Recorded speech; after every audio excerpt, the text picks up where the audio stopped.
Good evening, everyone. This is Yogi here. I hope you're well. So, I'm starting a little bit later today. It's about 11:30, well, 3, quite precise there, in London. And this is the piece we're going to be, or I'm going to be stitching today. And so I'm really excited because this is one of the pieces that I kind of, haven't touched for a little while. So this is a piece. Let me show you the beautiful markup here. So this is the full glory. It's absolutely beautiful.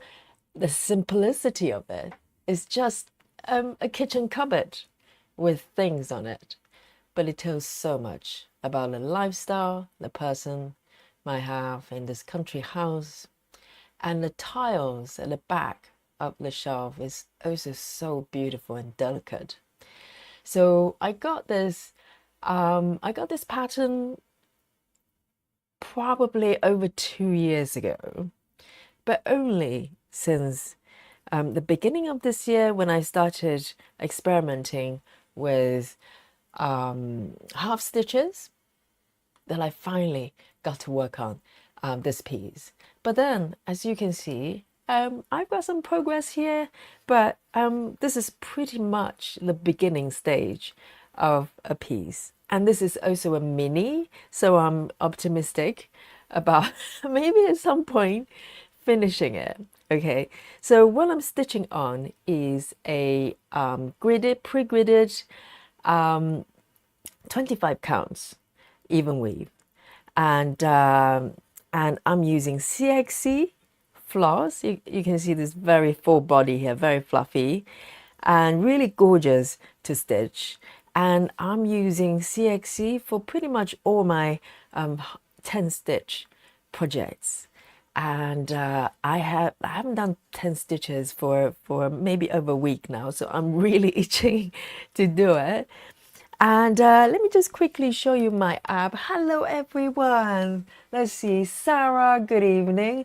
Jennifer, good evening. Hello. And hope you're both really, really well. Thank you for joining me on the chat. And so I'm going to just quickly show you my progress here. So I'm using Pattern Keeper as the tracker.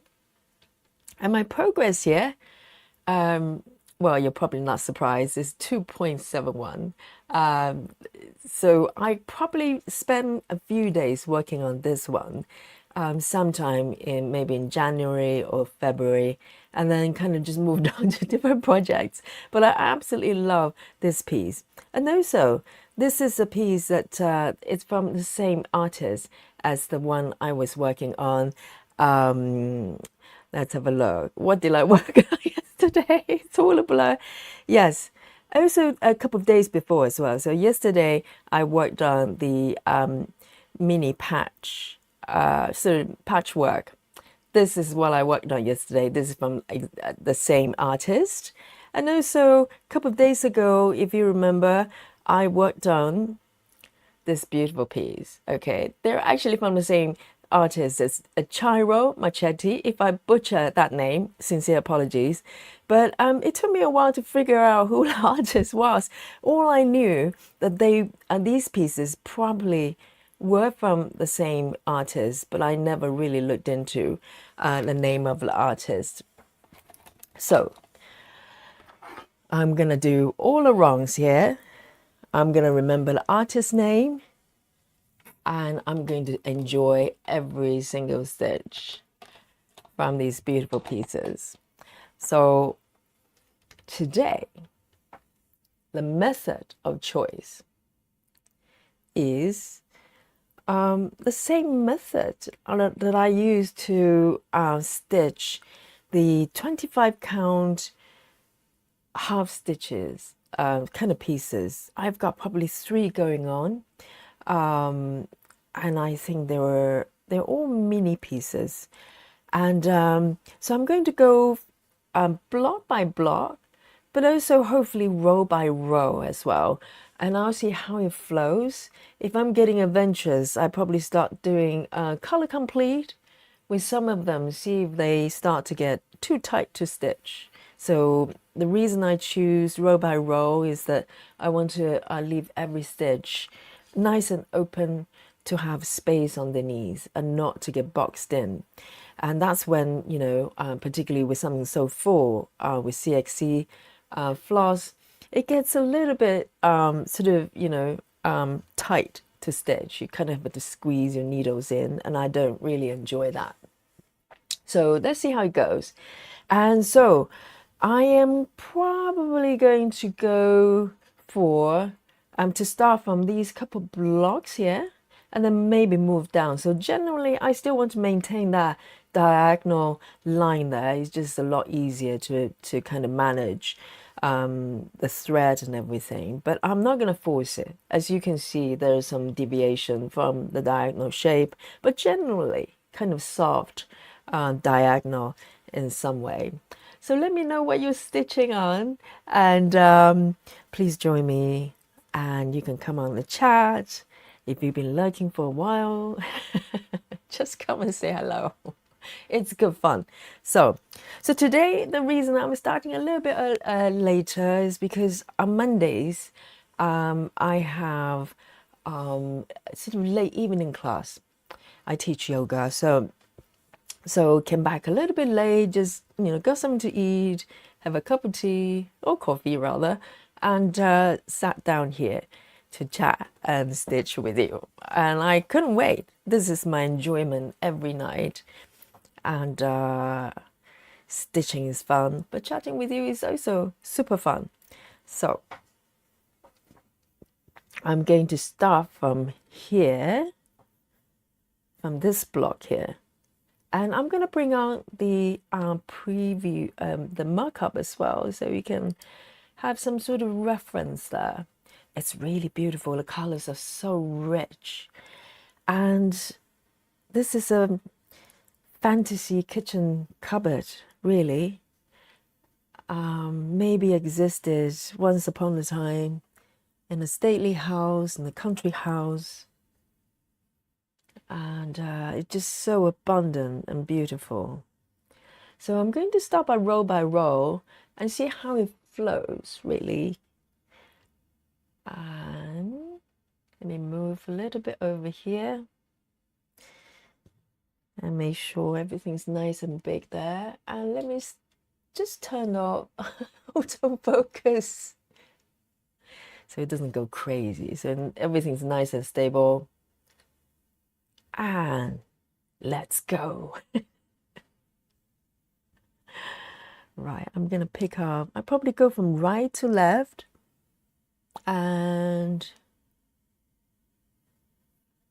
half stitches. Just, you know, I sometimes feel like I'm cheating because it's so fast.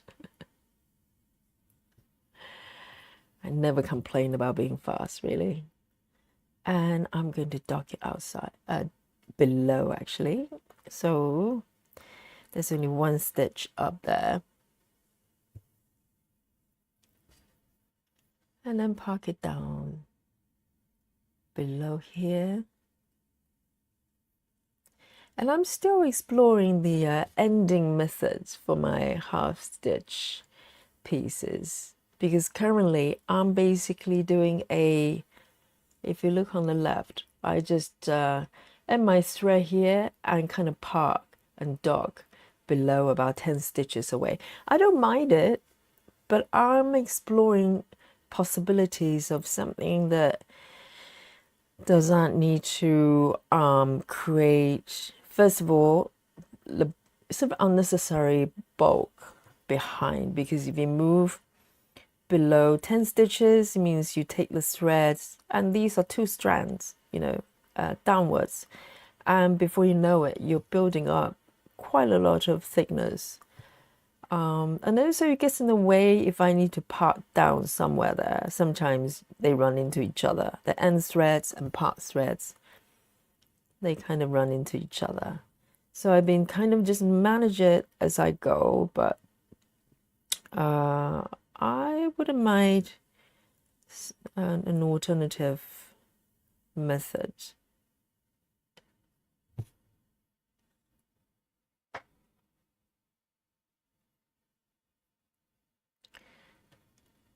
Oh, this floss is so full body. It's wonderful, wonderful choice if you want to do half stitches and you kind of wonder whether it's going to provide enough coverage. Try CXC. You'll be quite happy with it.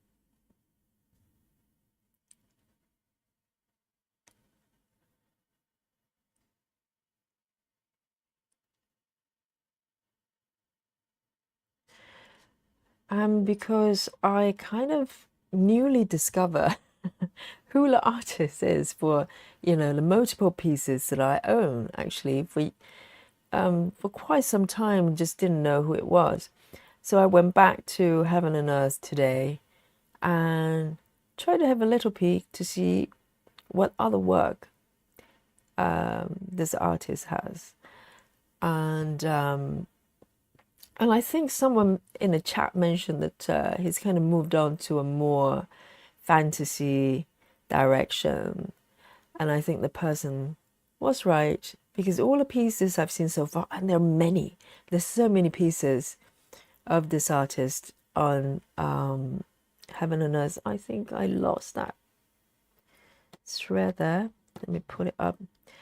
And majority of them are slightly more fantasy themed, which I'm not super into. So in a way, it's kind of a relief, because I was I was so scared that I'm gonna just have to rush and kind of get everything.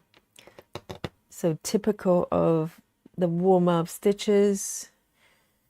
If my needles and threads are going to jam, that will be the first few stitches. It's just the way it goes. So let me see where I am. Jennifer says, I love CXC. That's all. Oh, is that all you use now? You convert then? Yes, they're just so fluffy and full. And I like the earth tone of the threads as well. The colors, they're DMC compatible. But if you compare them side by side, you can definitely see the difference, but not in a negative way. Why don't I just end this thread? Because I think it's getting a little bit fluffy, so it's a little bit temperamental. The best thing is just allow it to retire and then move on to a new thread. So fickle I am. 779, and I'm still fascinated by the fact that some people can just know the colors automatically just by knowing the numbers. 779, take a guess.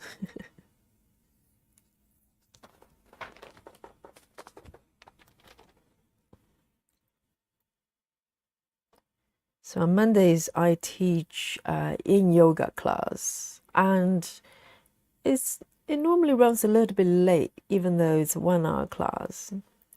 But I normally allow the students to just kind of stay in Shavasana, which is the rest at the end, a little bit longer. And I think they love that, because on Monday evenings, no one's rushing to go anywhere. They just want to come to a class and relax. So in yoga can be very relaxing. So, and it's a very quite rewarding class to teach, because you just walk away knowing everybody is just feeling so much better than when they walked in. And I use essential oil, and there's a kind of what we called adjustments for Shavasana, for when people, if you've been to any yoga classes, doesn't have to be in yoga, you probably, there's about 5 minutes, if you're lucky, that you get to lie down. and just rest there. So in the Monday evening class, at the end, I try to leave it about 10 minutes of rest there. And in that 10 minutes, I would provide what we called adjustments, which, if you don't know what it is, if you think about it like a mini massage for the head and shoulder. So I provide that. Not many teachers do that nowadays, but I like to keep that tradition. It's a yoga tradition for the teachers to show care for their students. And the students love it. My students love it. Oh, Jennifer says, I just started yoga exercise, found it on YouTube. Excellent. Excellent. Well done. Well done, Jennifer. There's so much content on the internet. You'll be spoiled. And there are a lot of great instructors. Absolutely fantastic. And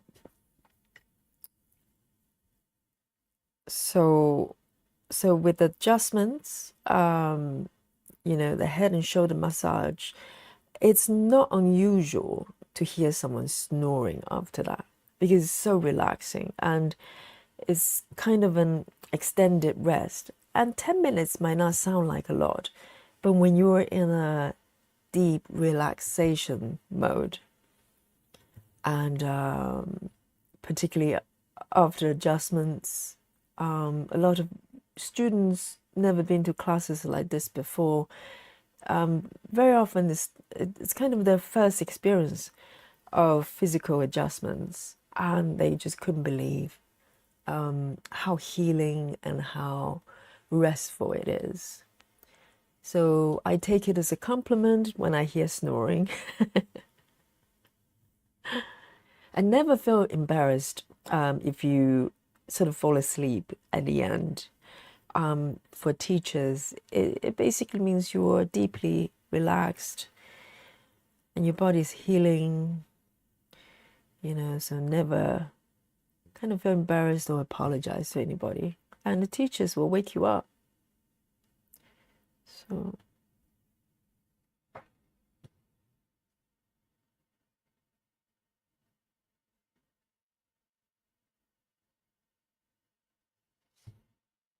today is not as hot as yesterday. It's cooling down a little bit, which is a relief. Because it was quite humid as well, not just the heat. So it made it a little bit more challenging. But if you know anything about British weather, it won't last. Okay.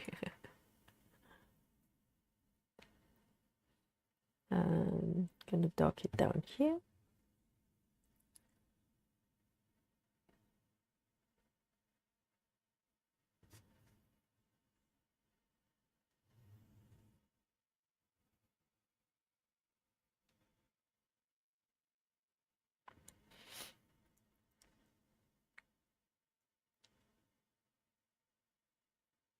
Oops.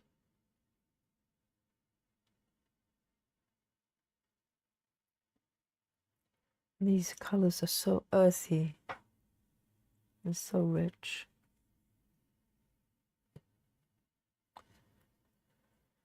And yeah, as I said, I went, had a quick visit at Heaven and Earth and looked through this artist's work.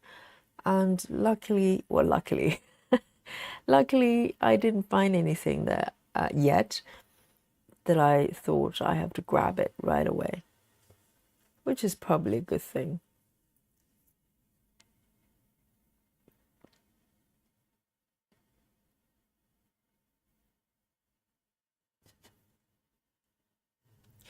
But the thing with Heaven and Earth charts, I think there's a sort of contract period with quite a lot, probably majority of the artists, because these are all copyrighted, with artists.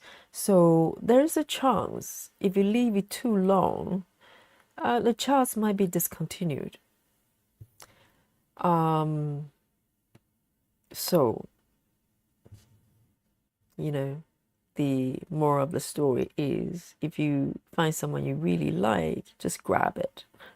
Find and wait for the sales day. They do it very frequently, and then just grab it. Keep it in your folder.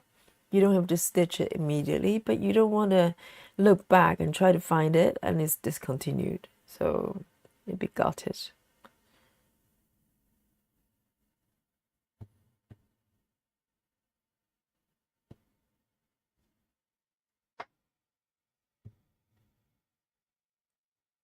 Sarah, hello. You've been doing some chair yoga. Oh, you girls are fantastic. Well done, really well done. Do you not feel great? Right? And it's so beneficial for everything. And 1, 2, 3, and I'm gonna dock it below.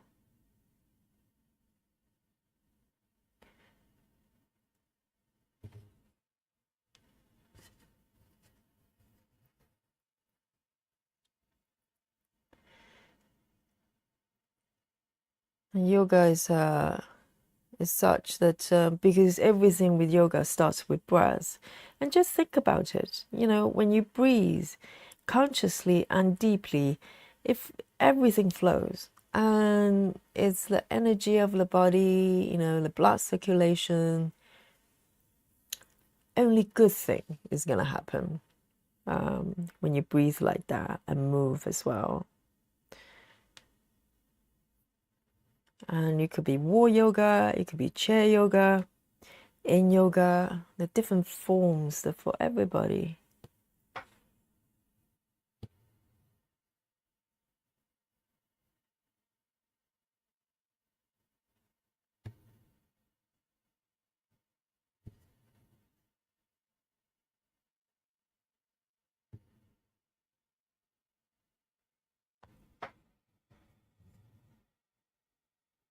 Sarah has some injury of the shoulders. Yoga is great for old injuries. Like a lot of people just have pinched nerves, and if you just have a new injuries, then wait for a little bit. Depends on what type of injuries that is. Sometimes some time is required, but otherwise, you know, sometimes the old injuries, the more you leave it, it kind of get worse because you don't move it, because you are worried that you're gonna upset the injured area. But unless it's a fresh injury, the best thing is to challenge the body a little bit and just allow it to find ways to heal, because the body is so clever. It will find ways to compensate.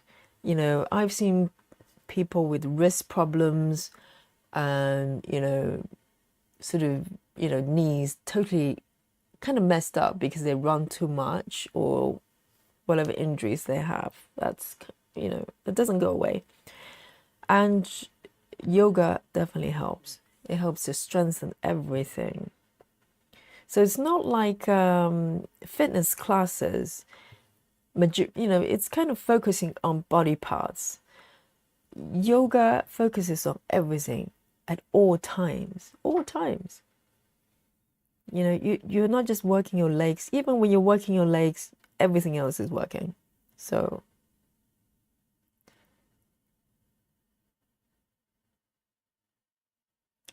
1, 2, 3.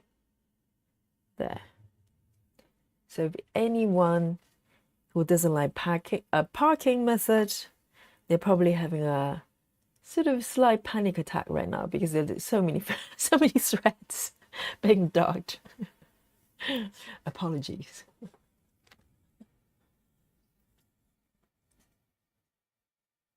Sarah, it's got some doctor's kind of direction. to do some home exercise. Yeah, a lot of injuries just simply takes time, so be patient. The body is so intelligent. It will find ways to get stronger. Don't you worry.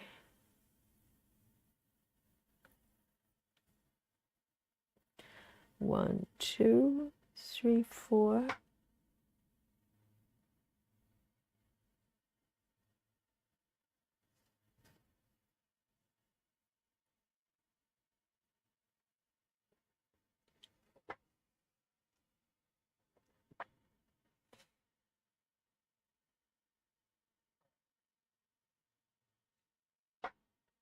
And I mentioned it the other day. I've got a student that been coming to my classes for quite a while, and I just found out that she had a pacemaker fixed on her body.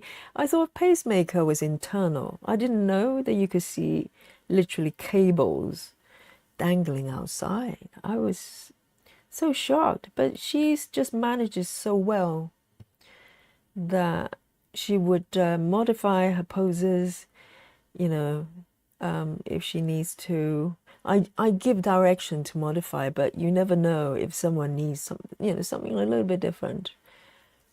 But she was determined to stay strong, and she comes to classes every week.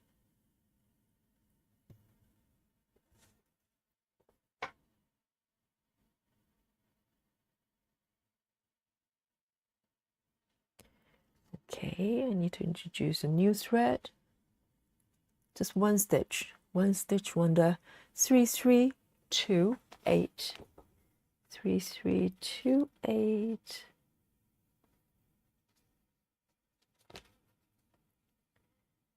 2 8. It's a lovely. It's a lovely color.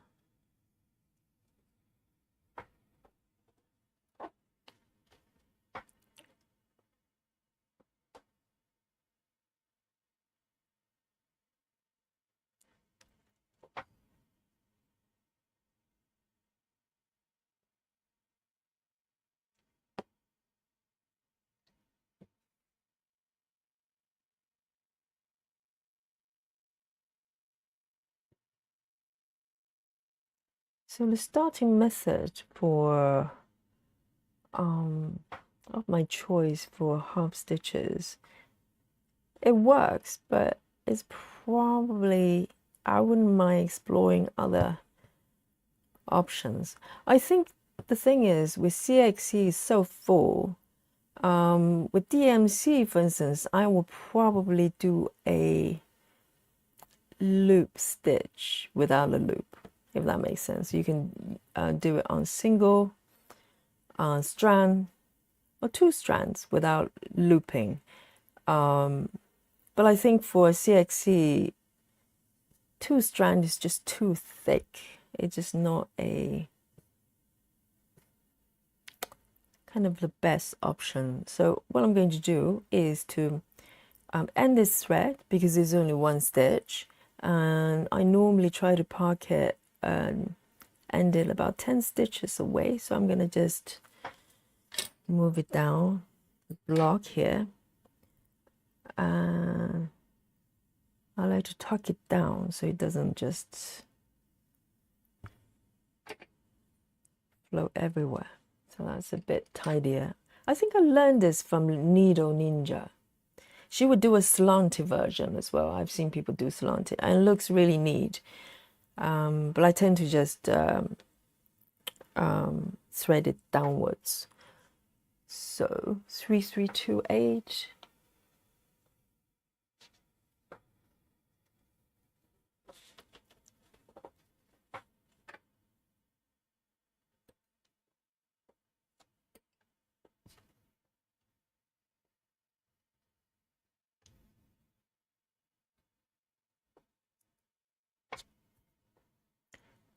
I love the blue so much.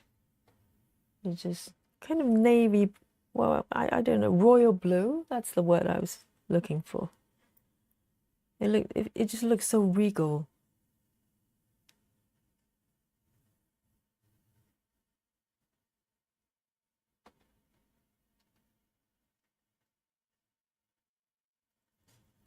And coming from here. Hey, Dolly. Dolly's here for attention again. As soon as I sit down, she appears.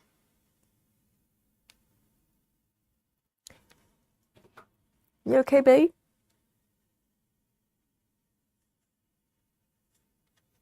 She's a tuxedo cat I have.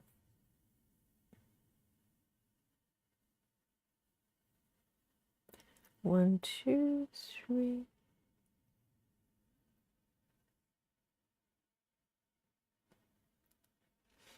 I'm kind of reviving quite a few pieces I hadn't worked on for a long time, which is quite nice.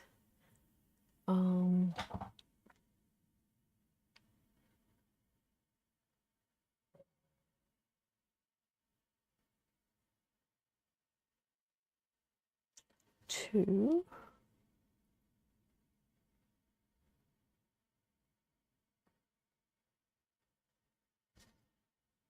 Let me just have a look.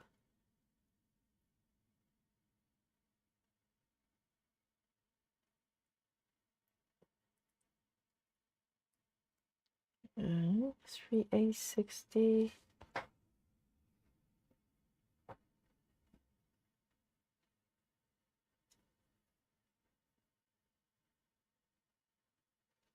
And for those who don't know, I'm streaming 4K. So if you want your picture, you want more details on your screen, you can manually turn on 4K if it's not automatically turned on.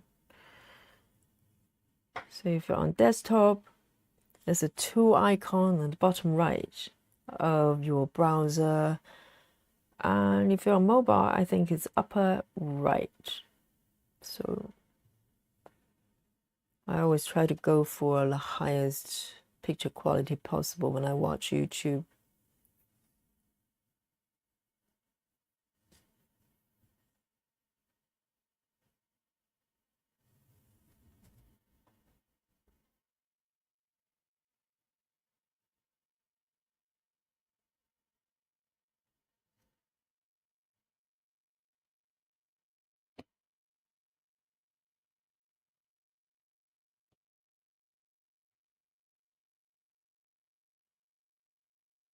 And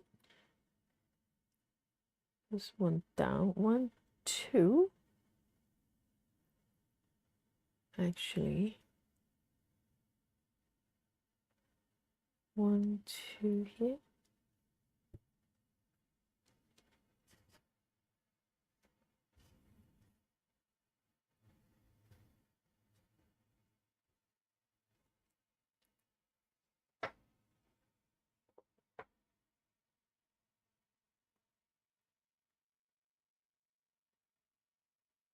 Let me just mark. Remember to mark my app.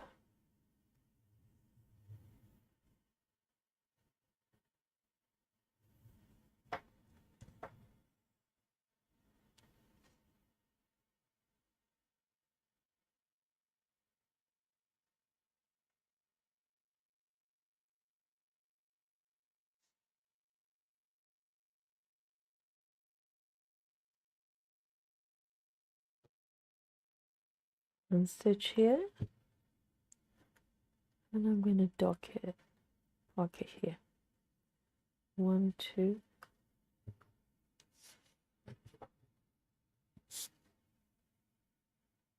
There's a lot of color switches or thread switches, but if you get into the flow, it's actually not slow. I don't think it's slower than most methods. You just need to kind of enjoy threading to a certain extent. I think any kind of parking, you know, some people don't enjoy threading, then parking is probably not going to be for you, because most parking methods will require fair number. Oh, this one's getting really short. I'm going to do these 2 stitches and I'm going to end it.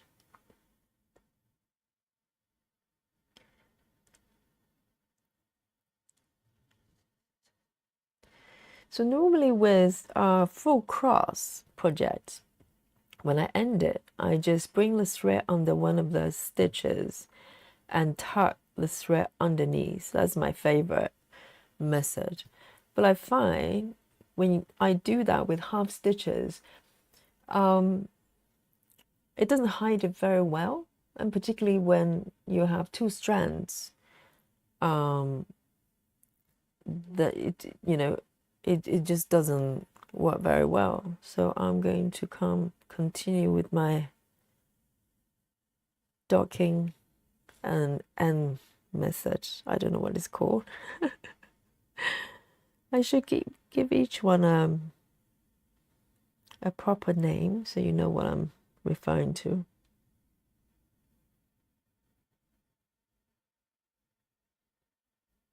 I'm gonna just stitch down here so it's neat and tidy.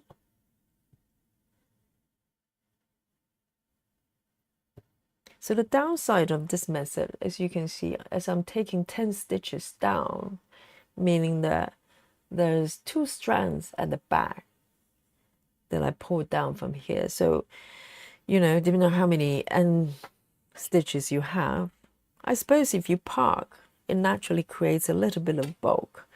But I think end threads sometimes add toward the thickness. So it's a balance act.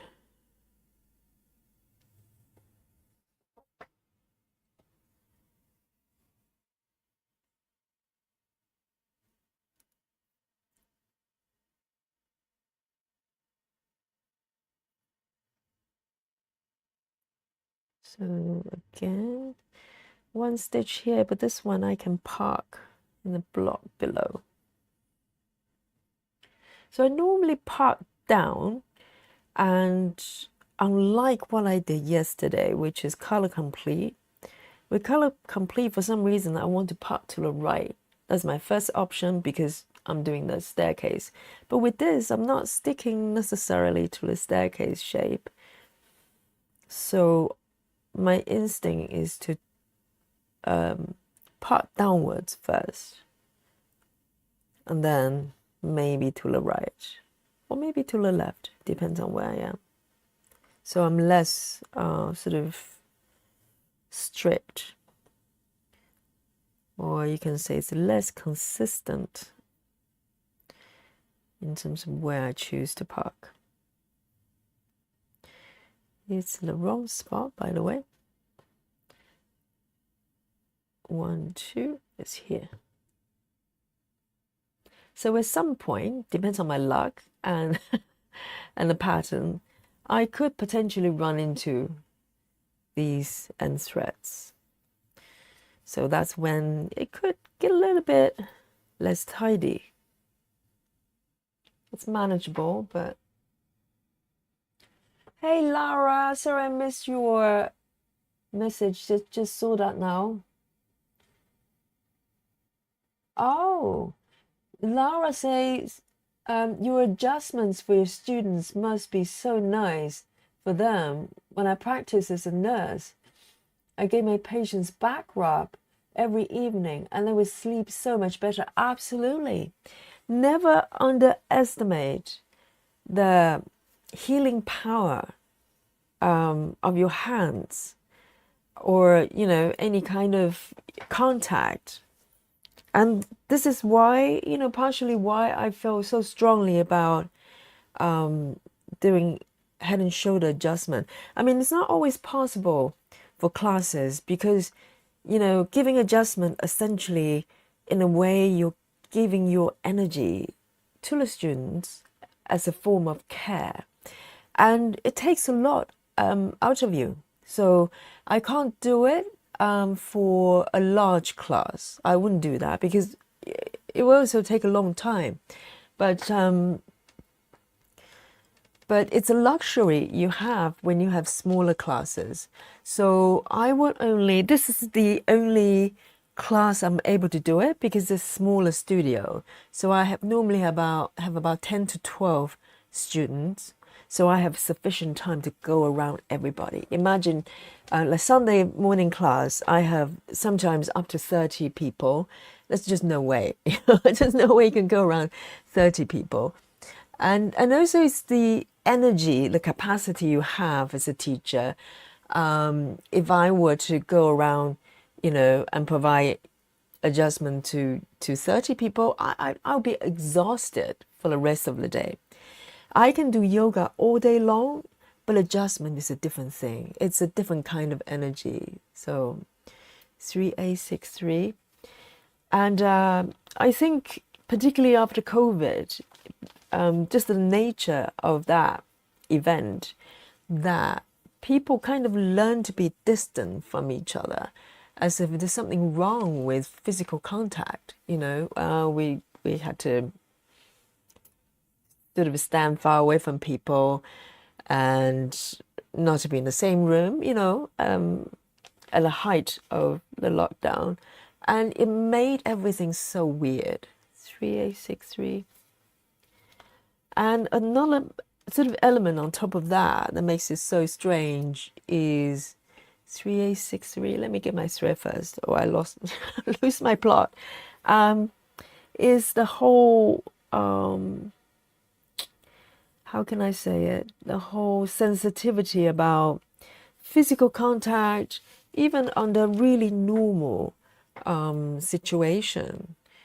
I think a lot of gyms actually tell teachers not to touch students at all. I mean, I wouldn't work for studios like that, but there are studios out there actually tell teachers just don't touch anybody, and not just adjustments for the final rest, just to correct the body position, because sometimes, by physical adjustments, it's a lot more clear about what you want the students to do and help them to remember the correction. And it's a very, very powerful tool, but we're kind of making it weirder and weirder as we evolve as a society, I'm afraid. And, we're making it weird. Obviously, you don't want people or teachers to kind of abuse that situation, but to be honest, if anybody's doing that, they're minority. Really, the scandals we hear about yoga gurus, somehow take advantage of their power. They're like single digit people. Not saying that it justifies what they do, but you can't throw away everything just because some bad players. So, I think for me, it's important to kind of bring things back to a balance, I think, because you don't want to encourage people to become oversensitive, and there's a slight risk of that.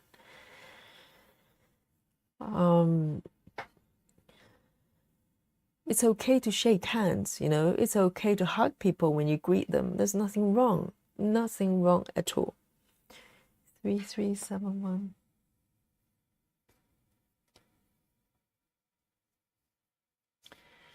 And I think so many studios, they're so afraid to be sued or everything, or anything sort of, any problems. They just have a blanket kind of policies to go, just don't touch anybody. And you're throwing away so much wisdom of yoga down the drain by doing that.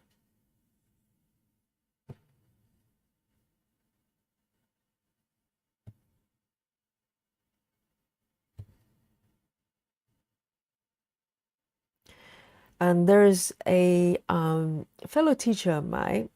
She's got a business of she does retreats normally overseas, so they're quite sort of longer period retreat, in Sri Lanka or whatever. And she also pioneers a sort of healing method. I don't know the nitty-gritty, but from what I know is through placing hands on people. So maybe a little bit similar to Reiki. I wouldn't claim that I'm expert at Reiki, but Reiki is also, I think Reiki is that you don't even touch the person. You're just hovering your hands, and the idea is that it's the energy that heals the patients. So but this teacher I'm talking about is that she's got a method that you simply just place your hands on people without massaging or anything, just placing hands on top of the person. And some people swear by it. They can feel the healing that happens. So,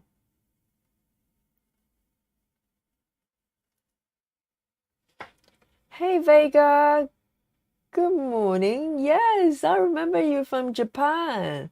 Lovely. Lovely. How are you? What is the time over there? Is it morning yet?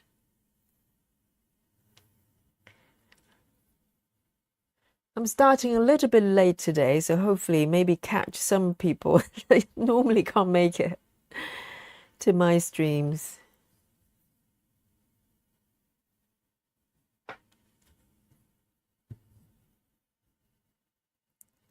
And I'm going to just dock it down here.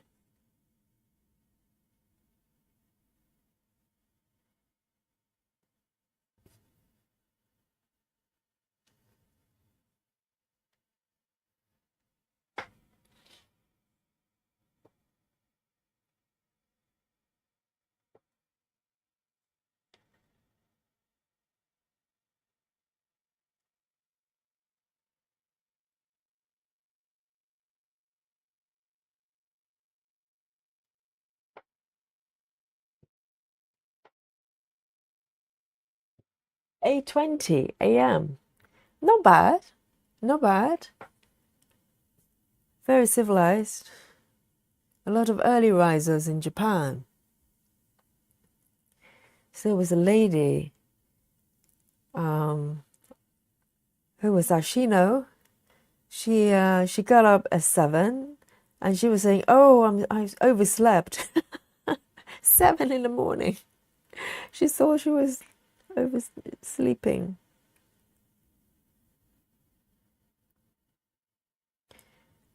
Over there. I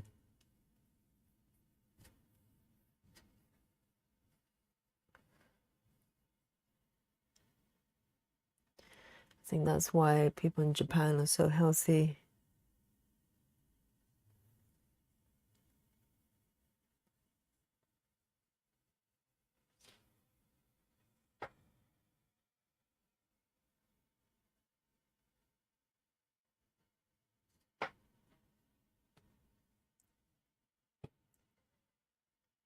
And where do I park it? Below. 1, 2, 3, 4. 1, 2, 3, 4. There it is. I always feel like a hairdresser when I have to manage so many threads.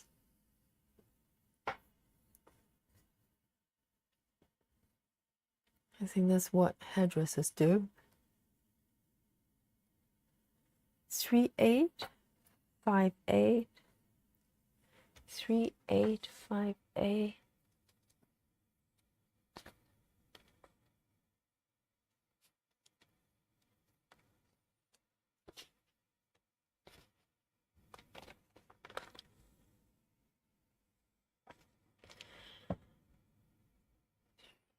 Okay.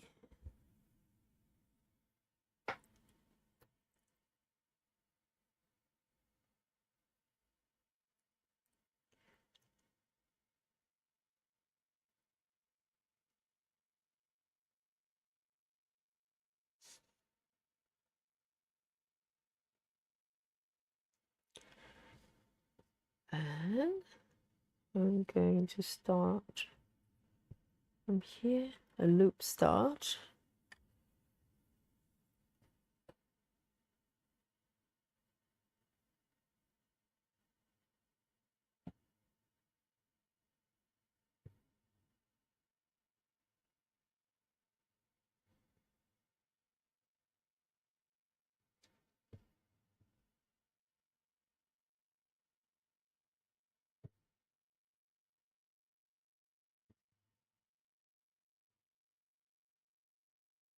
Then 2 from the right, 1, 2. I think I part this one incorrectly.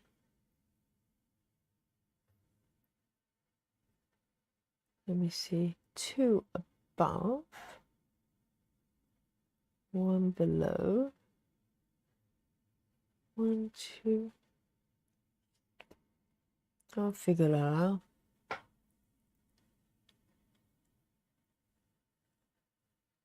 So this one is 1 above. Okay. Interesting. Ah, okay. 1. I parted 1 stitch off. That's why. There.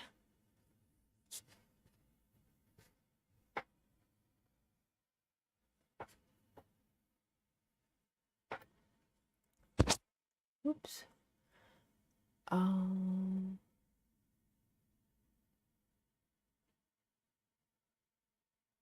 new color there. 152.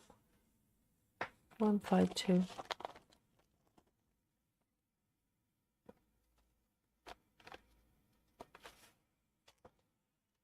I think when I got CXC, the full set, I got a first set, and for some reason I got another one. I think I run out of a couple of colors, but instead of just get sort of loose scans, I decided to just get another set. So I've got enough CXC to last me for a while, if not a lifetime, a little while.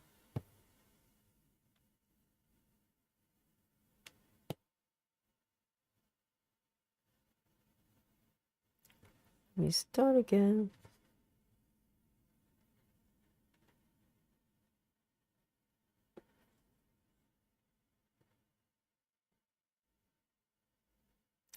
And they're really good. Apparently, if you because all the floss will come in like a bag, and the first thing you do is you go through all of them, hopefully, to see if anything's missing.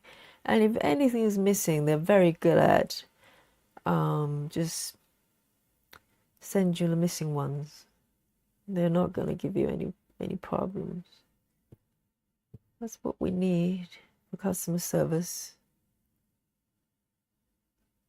I think in comparison, Gecko Rouge is probably a bit more challenging because there's thread cards, all the thread numbers are hidden, even though they use DMCs.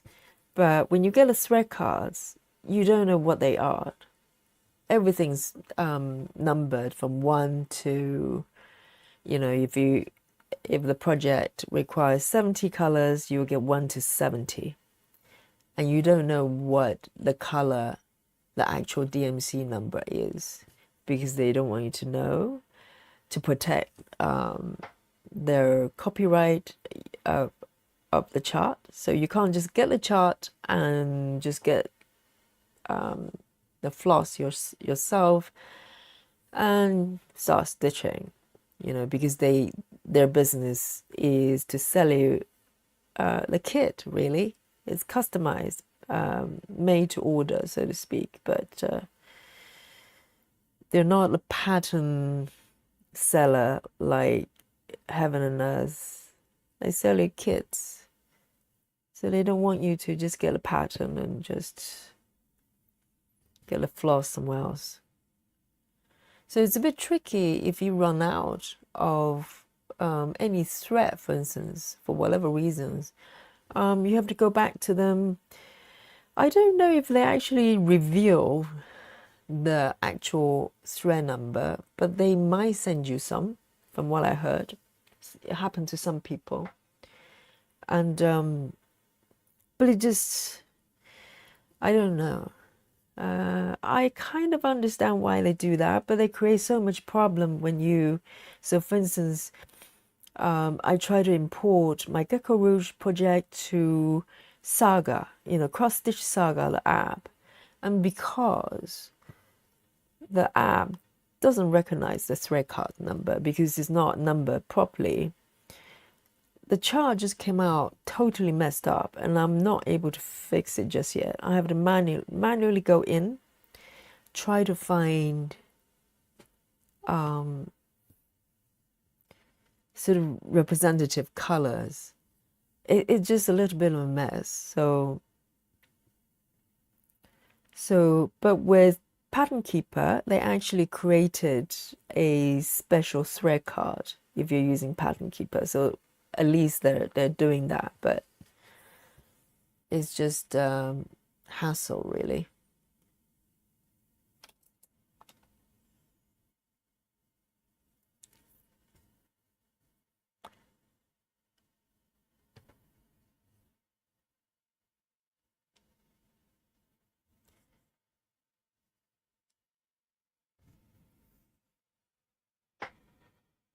So if you're stitching, let me know what you're working on.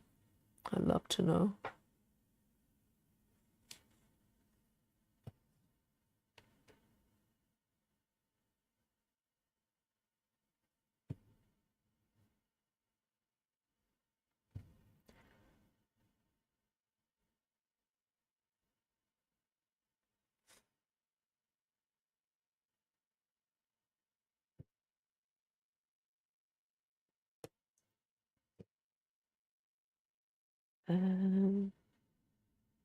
Park it down here.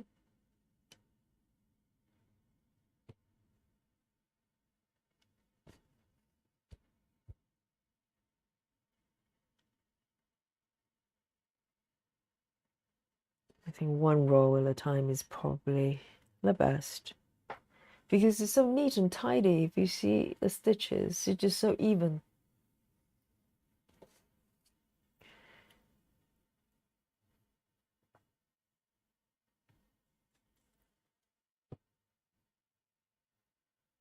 And 2 below. 1, 2. 1, 2.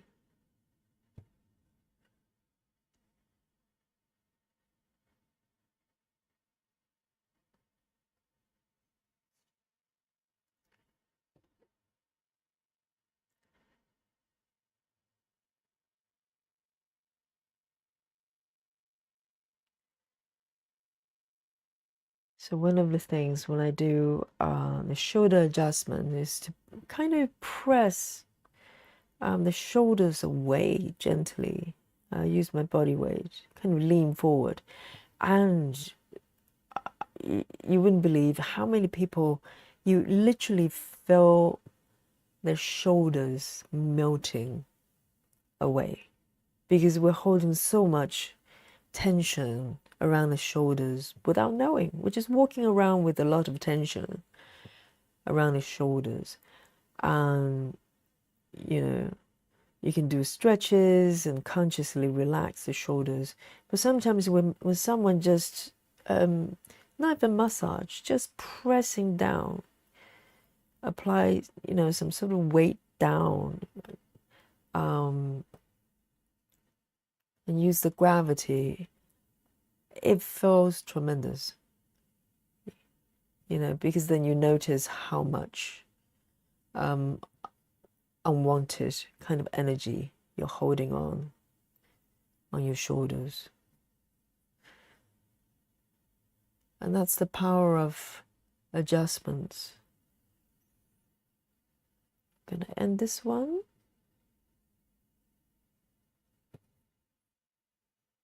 And I feel bad that it's probably quite rare to find teachers. You know, if you go to gyms and studios, you're probably told not to do any of that. So essentially, you know, it's very hard to receive that kind of care from teachers. 3A60. I'm gonna just release this one. Oh, Rose, hello. Rose asks, how often do you go live? Currently, my darling, every day. I know, I'm on a roll. So I've been streaming every day for the last maybe 10 days. So prior to that, maybe every other day or whenever I could. But I wanted to know whether it's possible to do. And I kind of managed to work it into my routine. You know, on Mondays, last Monday and this Monday, I was very close to kind of thinking maybe I should rest for a day because I have evening classes, and when I come back, it's nearly 9 o'clock. But then I go, well, you know, I stitch to relax, and I can do with some relaxation. And when I stitch, you know, I can stitch on my own or I can stitch with you. You know, I'm not doing anything that's strenuous. If you think this is high production value, no, you're wrong. I'm just stitching. This is fun for me.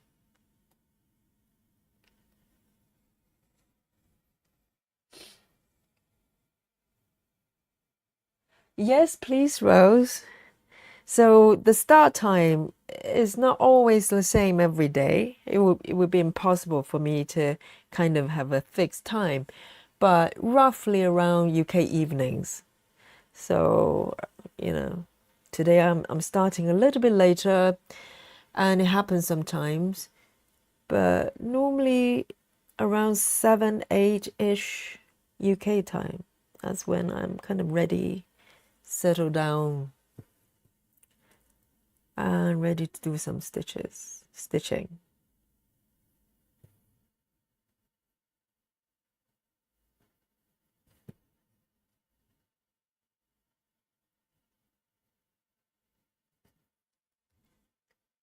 So 1, 2, 3, 1, 2, 3, and I've got so many projects to work on. So every day is a new day, you know.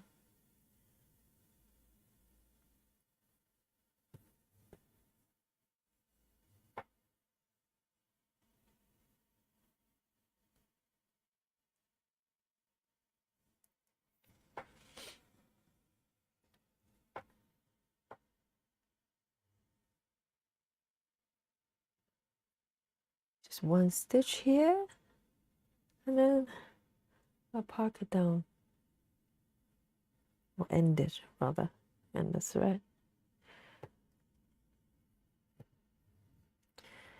And bring it downwards.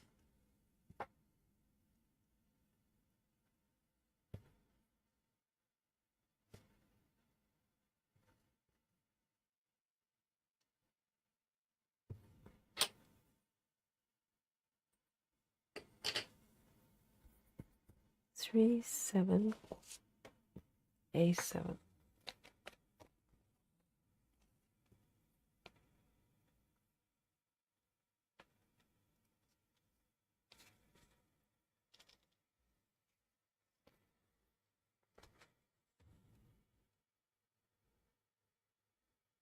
Oh, Rose, I just saw this message from you.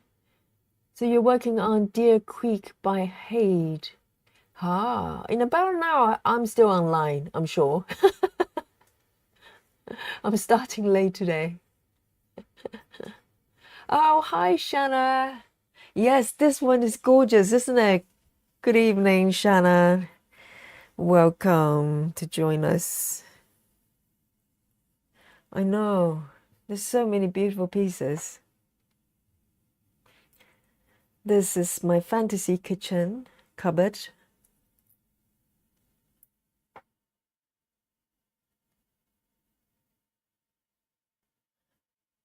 451, 451.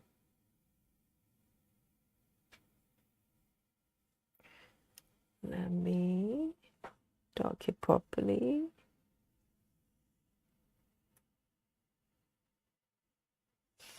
Four, 5, 1.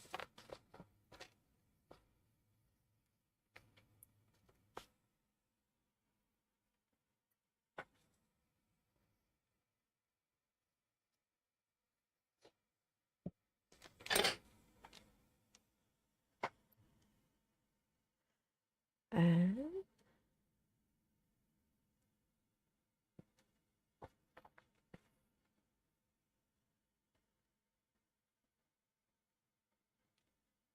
so this one's the mini, plus I'm doing half stitches. So there's a slightly greater chance for me to, dare I say, finish it.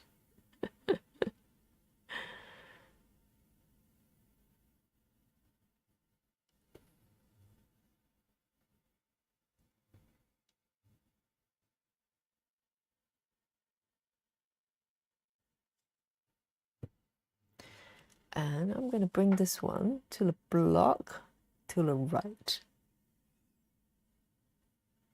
Yes. So 1, 2, 3, 4. And this one's got a gridded, pre-gridded fabric as well. So nice and easy. I don't have to draw anything. 1, 2. 1, 2, 3, 4. There you go. There we go, dot for the next block.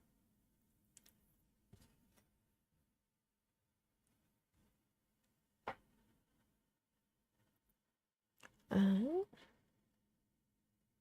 so when I start a new row, I don't have a hard and fast rule in terms of whether I start from the threads from the left or right, but I definitely start from part threads before I get on to those ones that haven't got threads parked.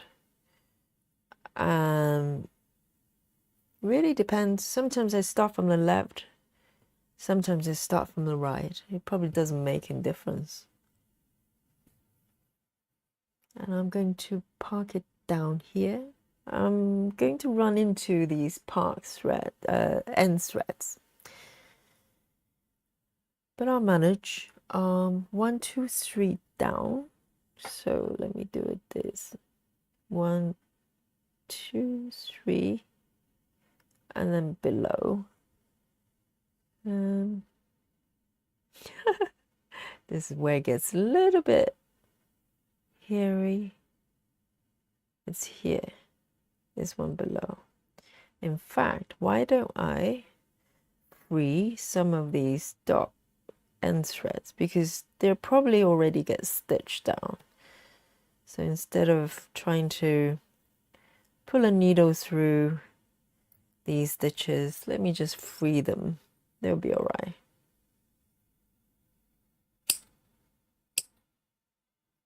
There we go.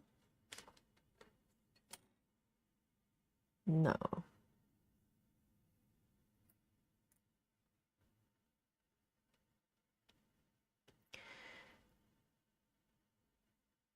one, two, three, 4. Yeah.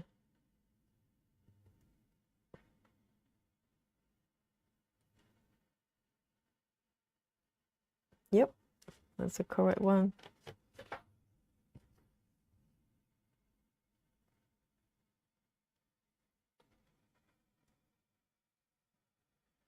Yes, Shanna, it's 25 counts. And half stitches, 10 stitches, so nice and fast.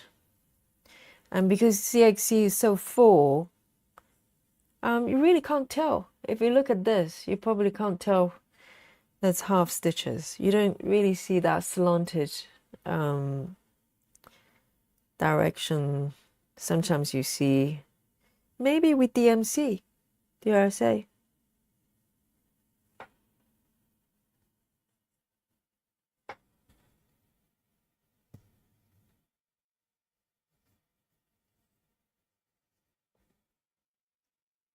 I'm going to park it down here. Let me just, my hairdressing technique. I need a hairbrush. 4 from the left. 1, 2, 3, 4 here. It's worth counting with a needle because sometimes I try to eyeball it and just get it wrong.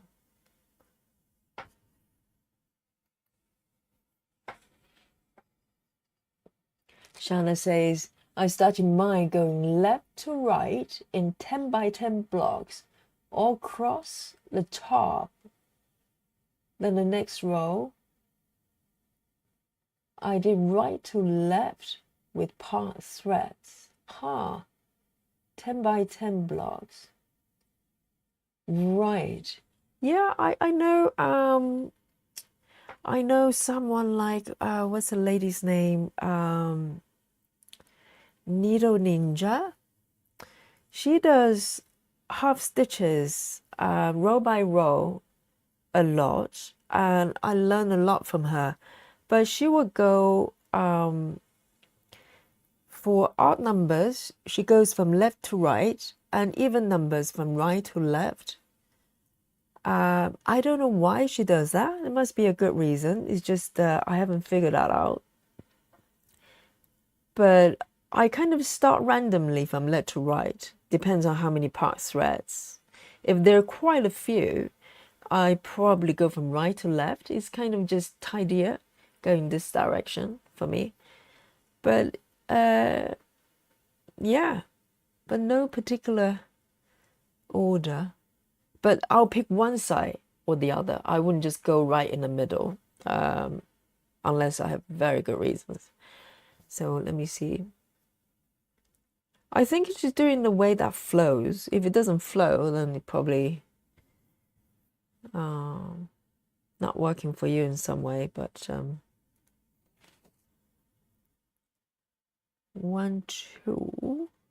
Why do I have this one over here? Let me check the colors. So 3064. 3064.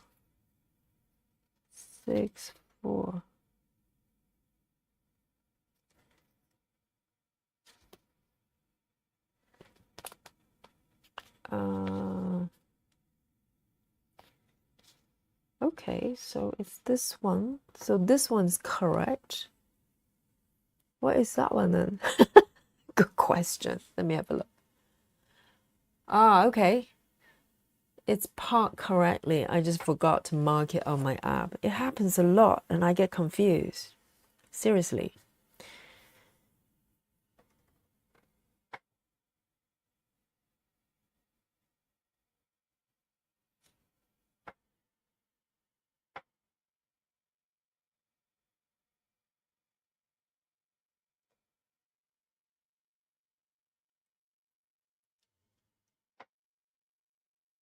One here. And then another one on the bottom row. So I'm going to park 1, 2, and 3 here.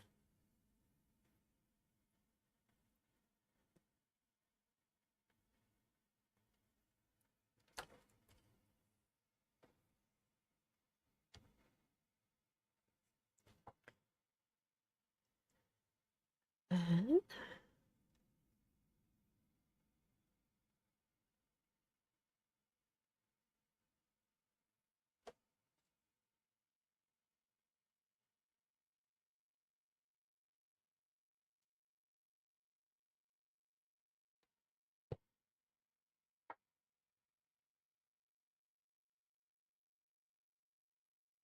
exactly, Jennifer.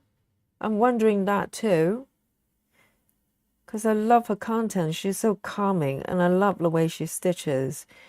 But if I remember correctly, did she live in Japan? She's not Japanese, but I believe she lived in Japan or still living in Japan.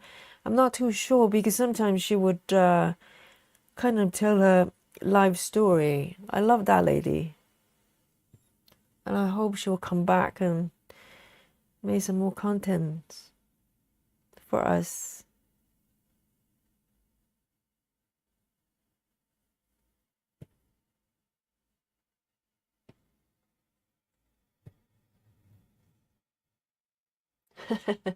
Life has been lifing, exactly. Sometimes life happens.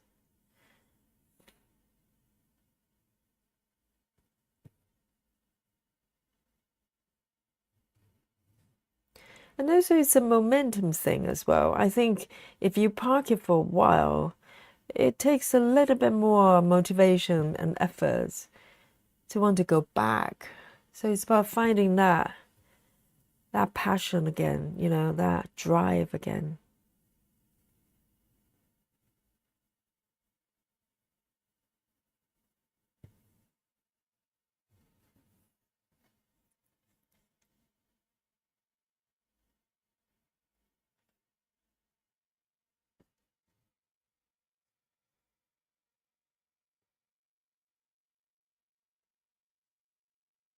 And I thought I have a park thread here. Let me have a look. As usual, one stitch off, I think I parked. 3A61, let me check. 3A61.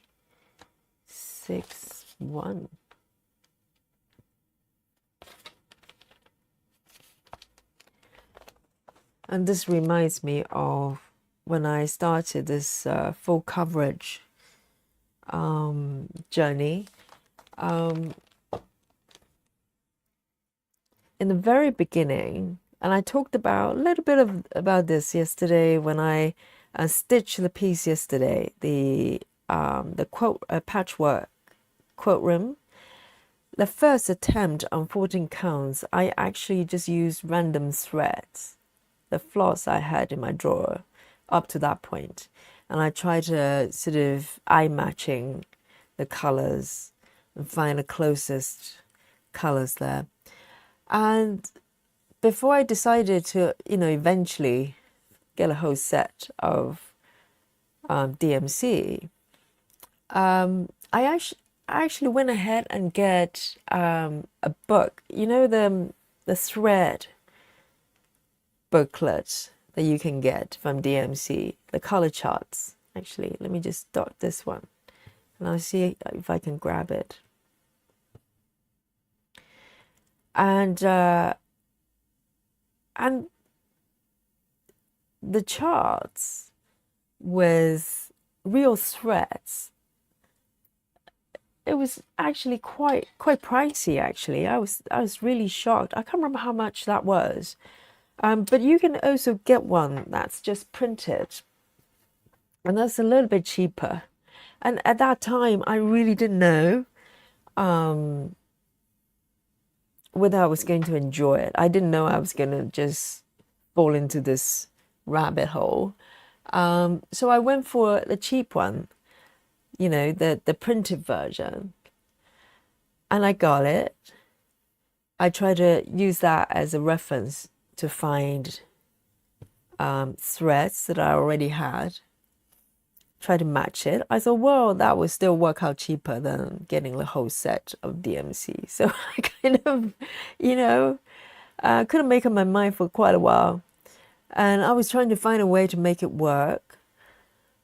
But when I got the thread card, the printed one, and I realized that it wasn't very useful because ultimately there's so many colors are quite similar, and the printed version really doesn't give you that true representation of the colors. So I was really disappointed. So I actually went ahead and got bite the bullet and got the one that's got real threads. So that was a little bit more helpful. But then it made me realize that all my threads, all the threads that I've got in my drawers, nothing matches the real thread, the actual colors as required for the chart. So I kind of went back and forth, probably wasted money to get those charts, and eventually got a whole set of DMC. So that was that was my journey to to this, really.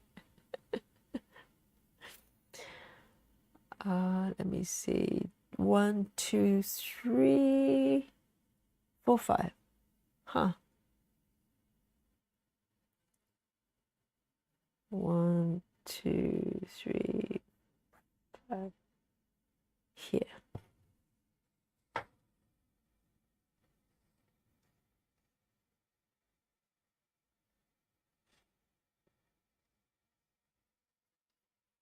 I know, $60. I can't remember how many pounds. The one with threads that I've got. Yes, probably about £40. So yeah, equivalent of that in colors for sure. And I haven't really used it much because then I just use actual DMC threads.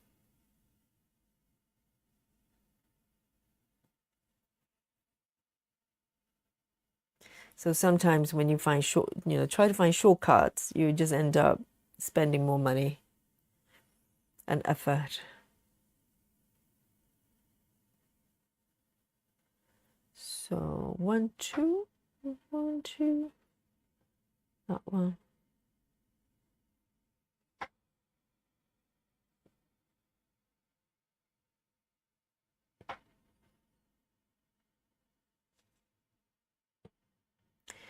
But it might come in handy if I try to match the colors for Gecko Rouge, to figure out what colors is what, just in case I run out of the threads, which is unlikely, but it's a piece of mind.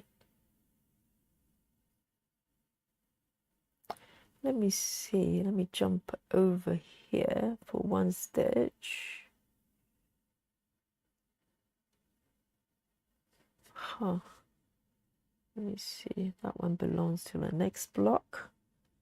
Why do I have a part thread already? It's a mystery. 1, 2, 3, 1, 2, 3. Very interesting. So I'm going to bring it down. I need to be more disciplined about my marking on the app because I keep forgetting marking the part thread, so I get very confused. There you go. Not bad. This block is almost done. How fast is that?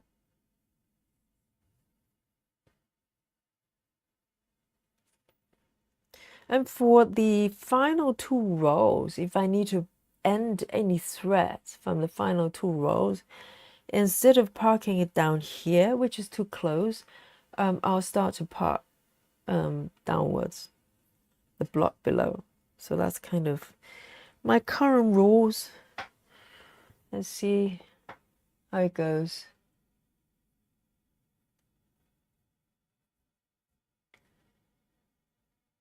Shannon, are you referring to CXC or DMC? Don't tell me. It's $33 for the full set in America. Tell me that isn't so, because I'm gonna sob.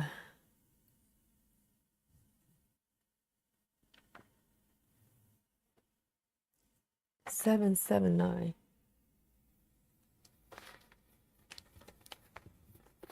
Oh, okay. I missed the comment about Sido threads. I'm not familiar with that brand.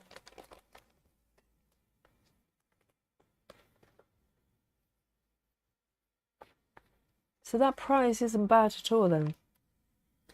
CXC, I don't know about dollars, but over here, for a full set without the first 150 sort of newer colors, currently it's just under £50. So whatever conversion to dollars at the moment, it's still a bargain. 779. Let me have a look. 779.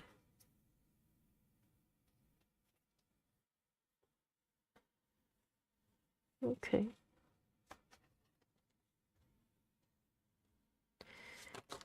This is not correct. 1, 2, 3. So this one is, okay, I think it's the first one. 3857.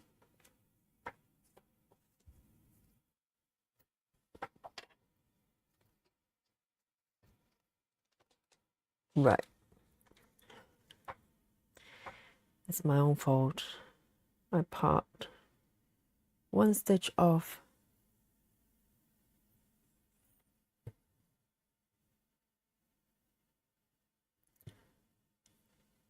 So I'm gonna stitch the one below as well because it's at the edge of the block.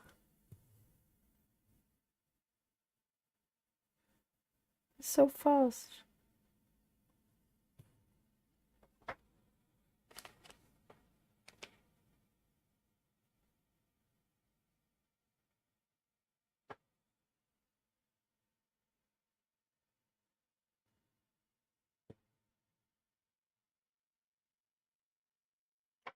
Well, with the floss, ultimately, it's about if the colors are nice, you know, they're properly colored, and then you like the way it stitches. That's all you need. There isn't, you know, I mean, I suppose if you're connoisseur for floss, then you can probably go into more details. But I think at least for me, that's kind of all we need. Nice to stitch, and the colors are beautiful. What more do you need? What more do you need? There you go.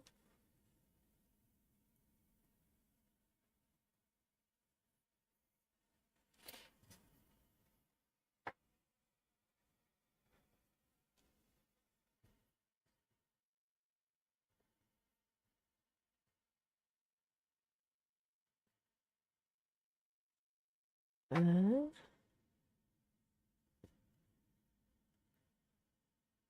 here.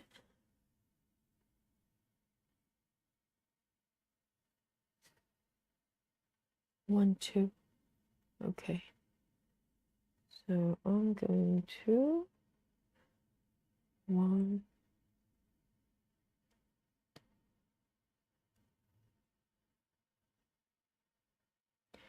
1, 2 here, and 1.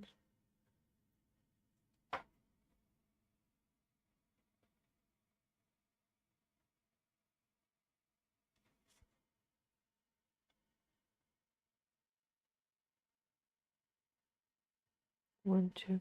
Okay.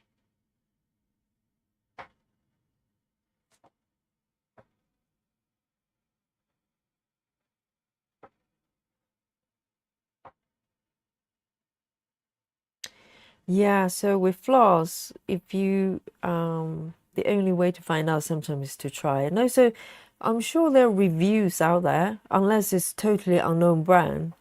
But when I was looking to buy CXC, I was quite lucky to find a video of a lady who actually did the comparison. And she seems like quite a veteran, you know, person with floss and embroidery.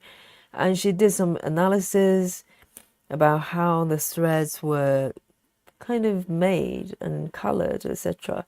So they gave me the confidence to try CXC as well. And also there was a floss tuber in the UK as well. She bought a set and she liked it. So I thought, well, okay then, you know, I'll give it a try. But yeah, I suppose if it's totally unknown, it's hard to tell because, you know, the colors could run or the thread could fray very easily or snag or whatever.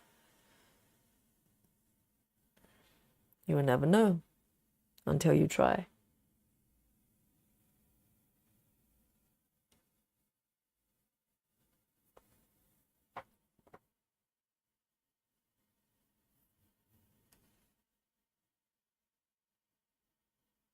But I think DMC's become such a standard for embroidery. Well, maybe not embroidery overall. There are different type of threads, you know, independent brands, etc. But when it comes to cross stitching,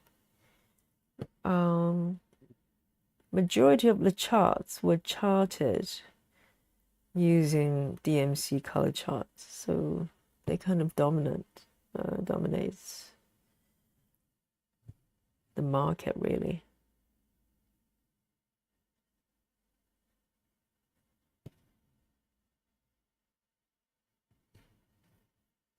One more here.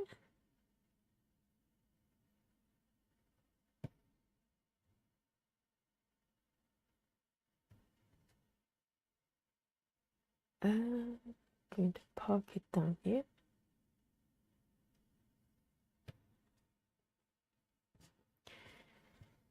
Beautiful.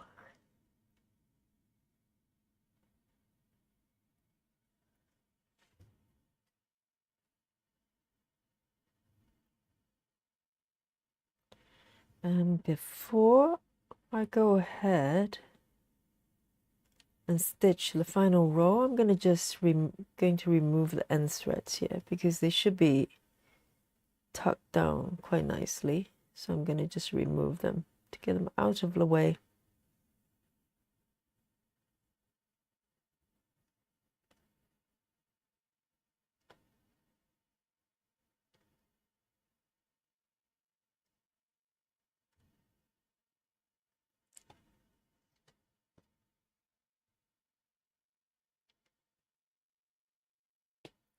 Pulling a path thread as well.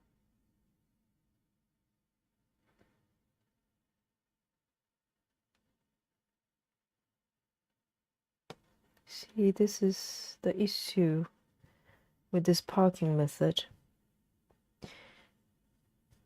If you have a better one, please share with me. For half stitches, is there a better way to end thread? I could potentially do a pin stitch, but I just really don't like pin stitches. You know, it leaves pimples everywhere. See? We just snip that off very carefully. There you go.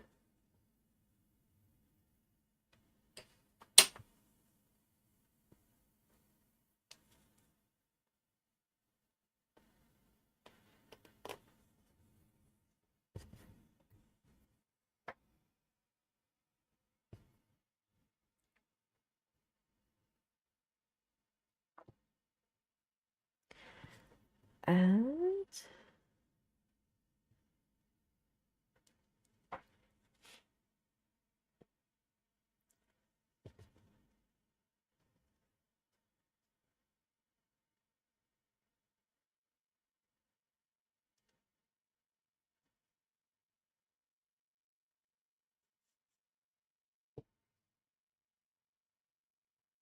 one stitch over here.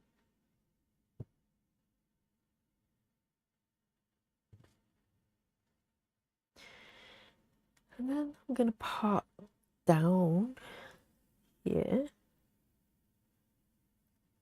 So it's one above next to it here.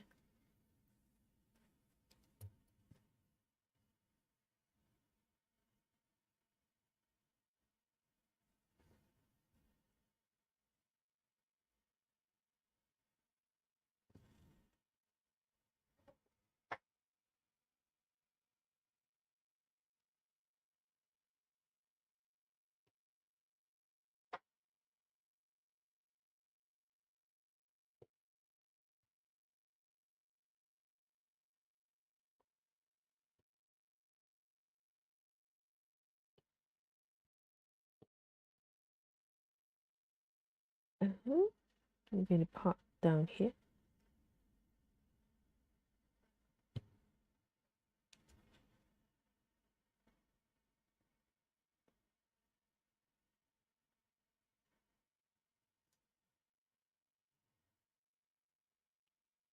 I can see this bit taking shape.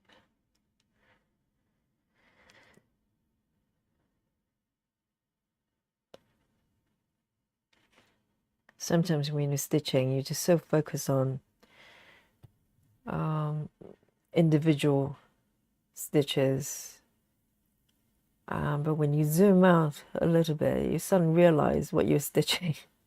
Because I'm just focusing on row by row. I'm just thinking about where the stitches go, the colors.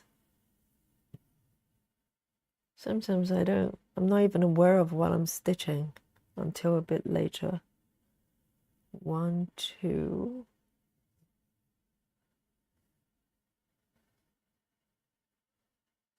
One, two, three.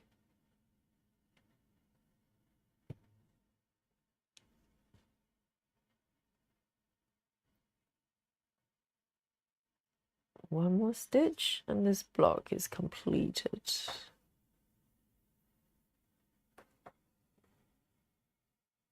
Sarah says, I like the typewriter method, but I don't do it across a big area, usually just in columns. So typewriter, is it just row by row? And do you do one block at a time? Because I call it row by row, but I'm also aware there's typewriter. I presume typewriter, you could do it across the entire piece, technically, right? I think that requires a little bit of patience because I normally can't wait to see a little bit of the design coming through. Because if it's a large piece and you do it like row by row, across the projects, it could take a long time before you see anything. But it sounds like fun though. Where shall I go next then? Let me zoom out a little bit. I might come down to this area here, work on a little bit of blue, switch the color group a little bit, switch the palettes. Why not? Let me move over there.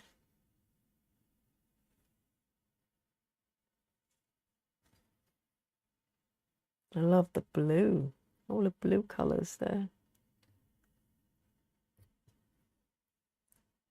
And the purpley colors.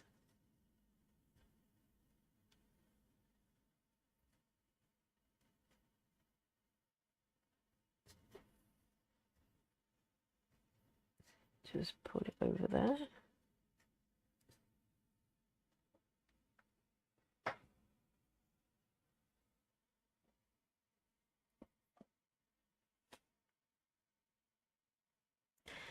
And drink of choice, shock horror, I'm drinking coffee. This is like 1 o'clock in the morning. It's not that unusual for me to do it. But if I'm actually sleepy, there's no amount of coffee that's gonna keep me awake. So if I'm awake, that's not because of the coffee.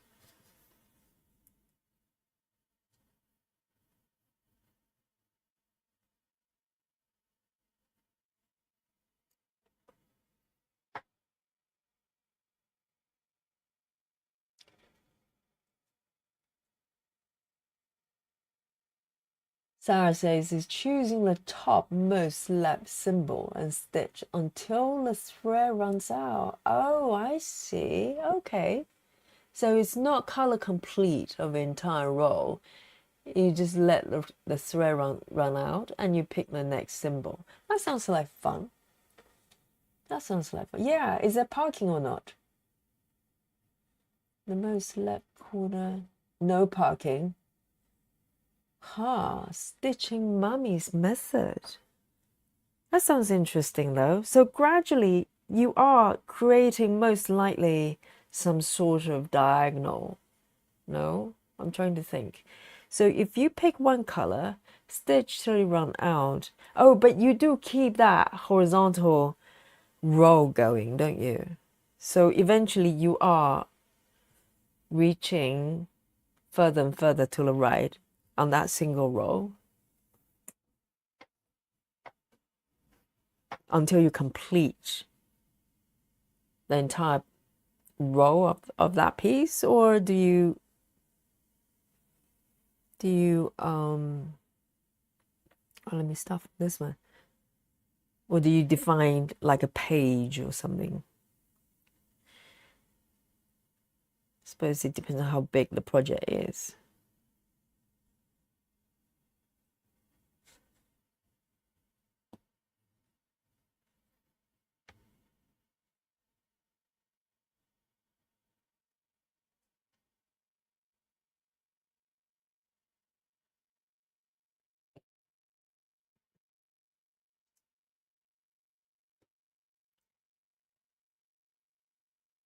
Hello, Dolly. You all right? Dolly's here again. What can I do for you, babe? 1, 2, 1 over there. And then part from 4th. There you go.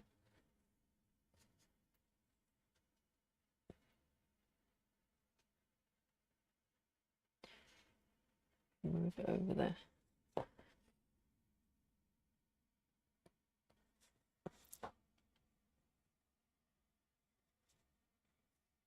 And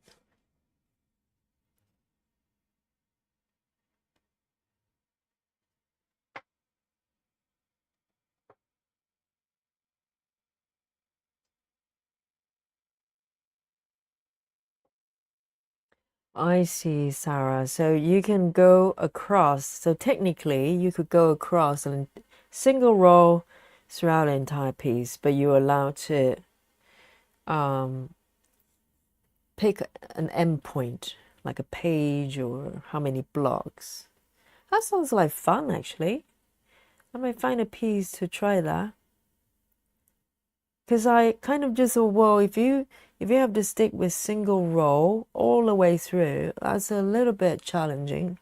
Because my mind will be wondering, what am I stitching here? All I see is a little bit of colors in that single line for forever.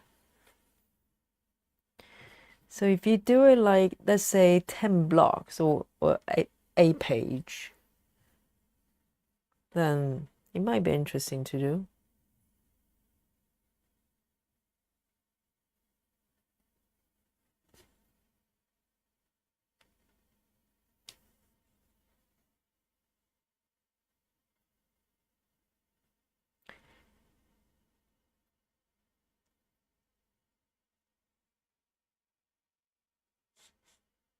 Just one stitch here, I think. I'm gonna end this one. 1, 2. I normally move down 2 rows before I end it.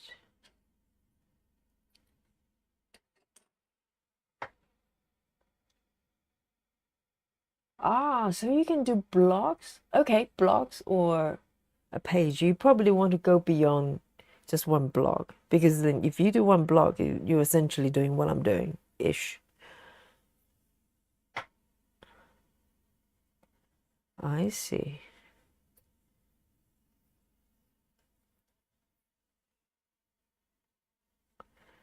A14.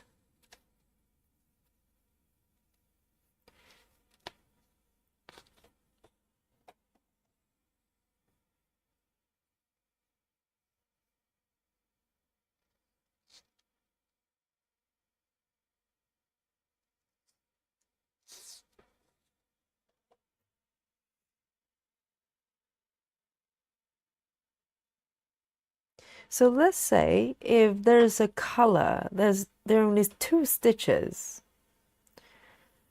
on a row within a defined width. Do you then just end the thread, right? You wouldn't park anywhere. I'm trying to think.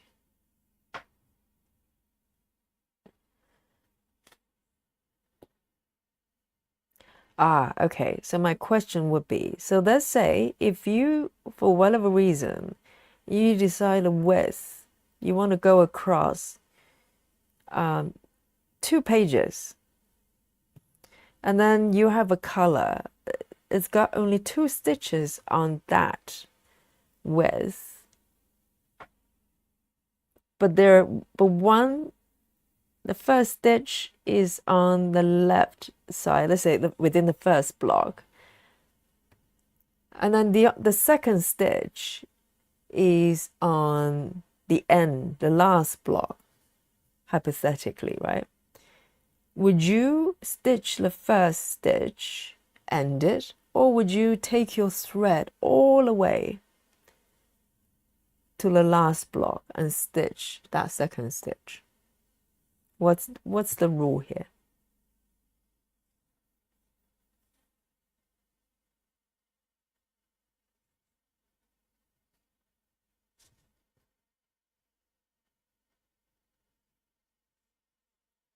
On the purple, 1, 2, 3.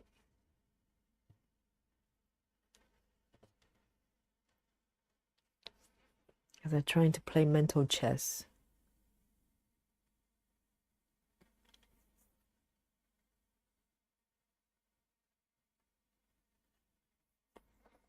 Three, 8, 5, 8.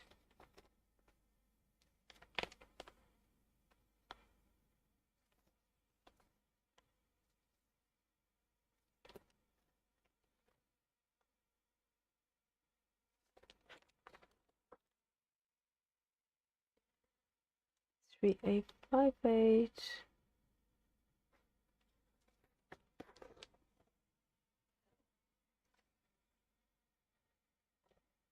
I see.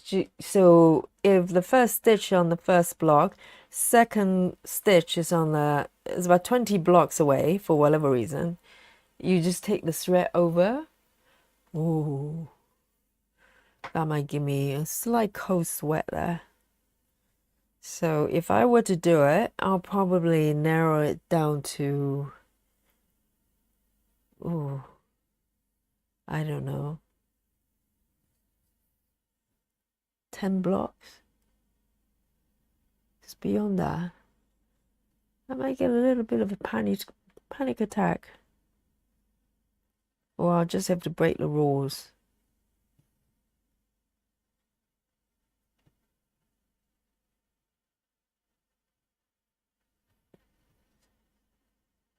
I'm going to stitch this one as well. It's there.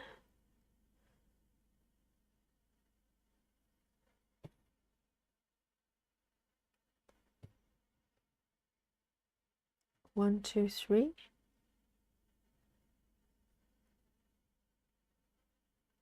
One, two, three.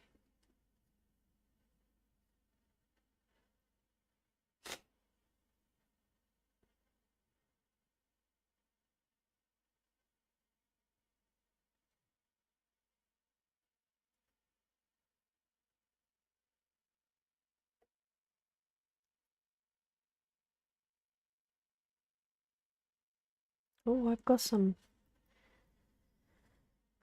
ends right here. Let me remove them. They don't get in the way.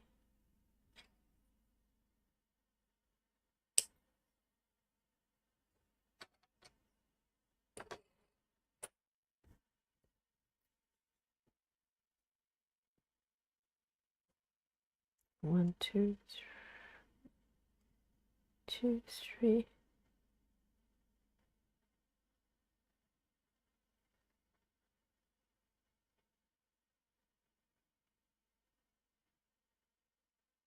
Right there.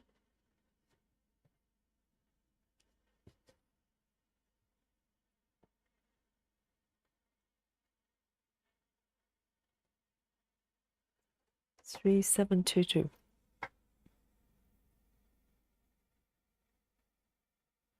Shino, hello.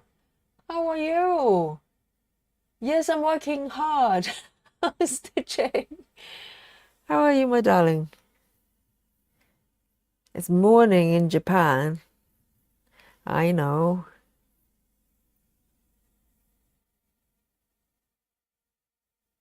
Oh, Sarah, so you're doing in columns. Okay, that's interesting.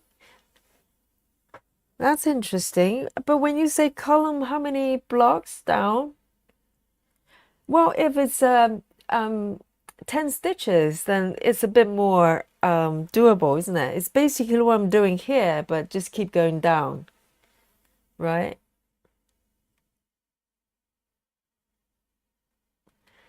Yes, I think my anxiety will come via the when I have to take the thread for whatever reason, like all the way to a different location. That's when I have run into problem. Ah, I need to see a therapy for that. 3722, the fear of taking the thread too far. What is my problem, doctor? 3722.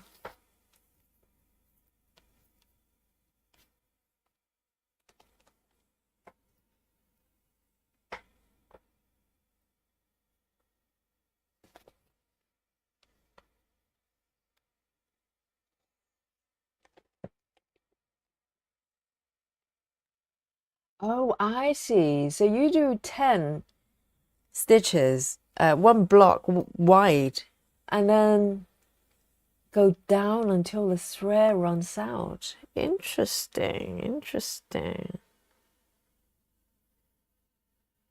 But then do you complete the entire column all the way down to the end, the bottom of your work of the piece? Oh, so many questions. So many questions.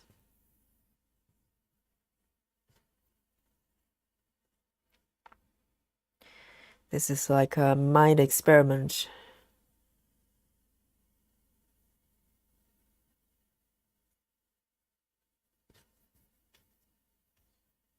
Whoops.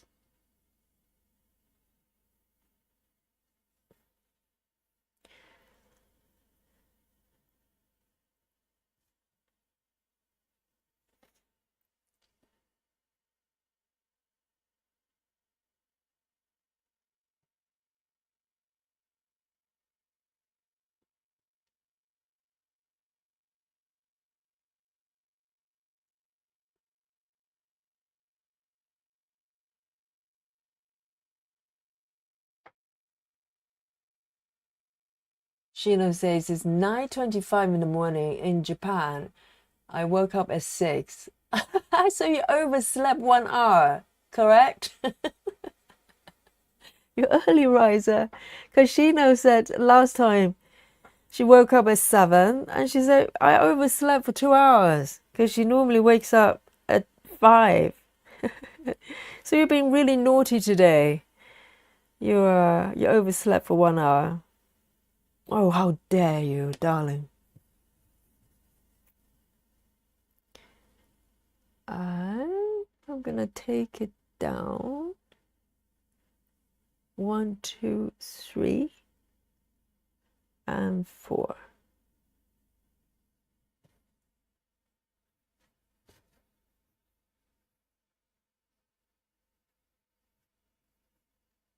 Just keep it tidy here as much as I can.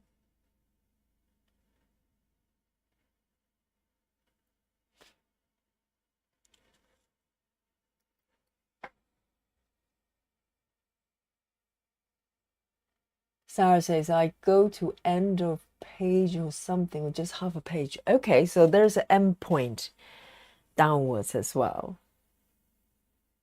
I'm trying to run it through my head to see how that will work out. So cross country, downwards, 10 stitches with half a page or a page. 3A60.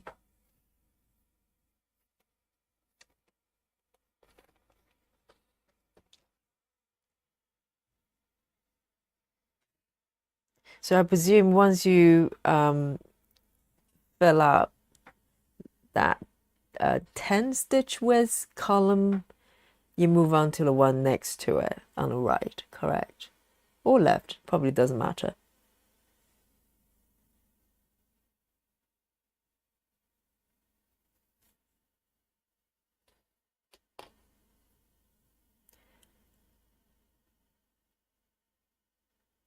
I mean, with even one block at a time, like I'm stitching now, potentially I could do mini cross country, you know, or color complete of that block.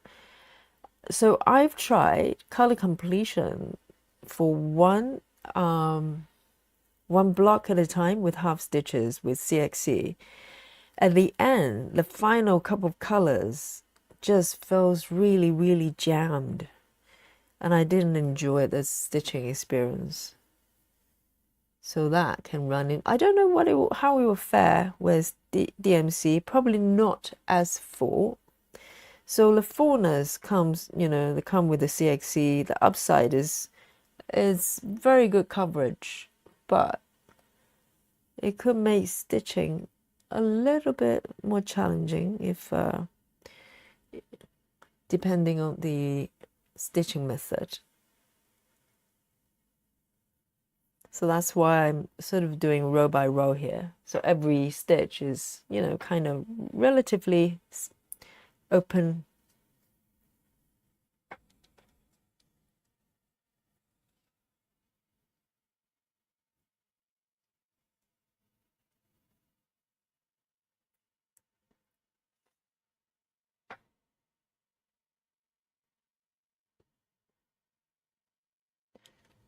So just one stitch here, and I'm going to end this color.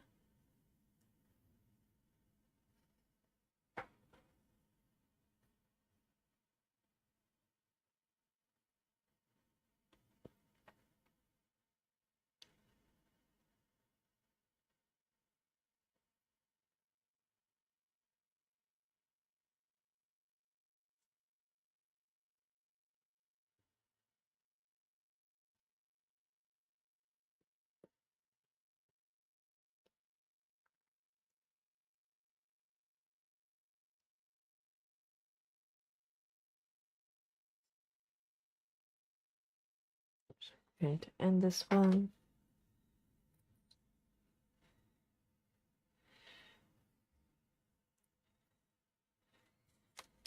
Three A, 3, 4.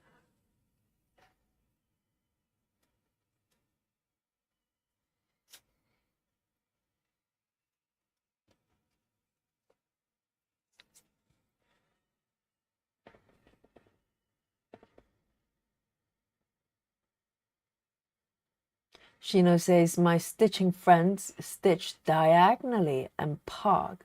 I can't do it though. So Shino, do you normally do mini cross country? Because the last time I saw on your live stream, I think I didn't see you park. I don't remember that you so are you one of those people that do not park?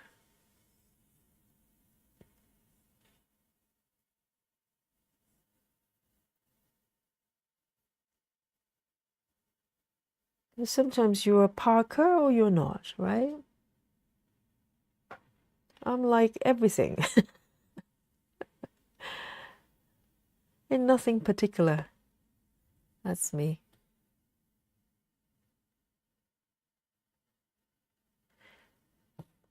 I like to try everything.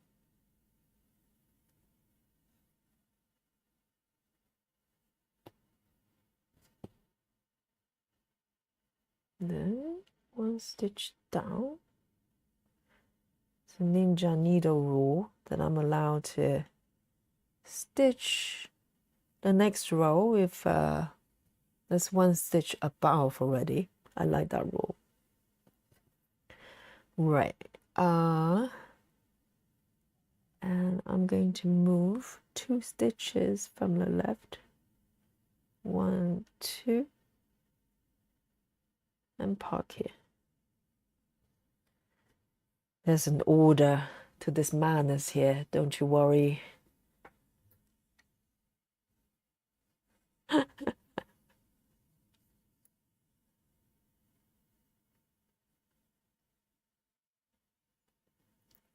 And I'm going to pick this one up.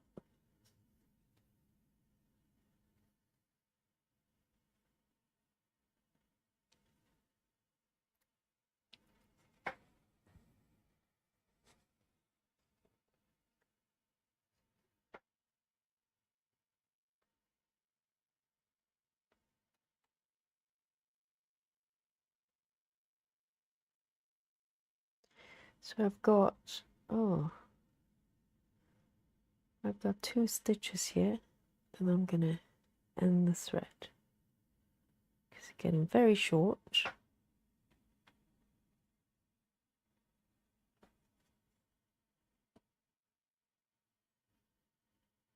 And the one below.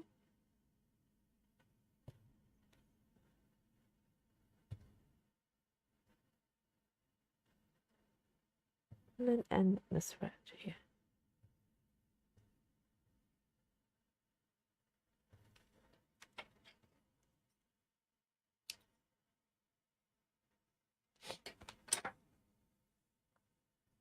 Let me take a sip of coffee here. Or some water.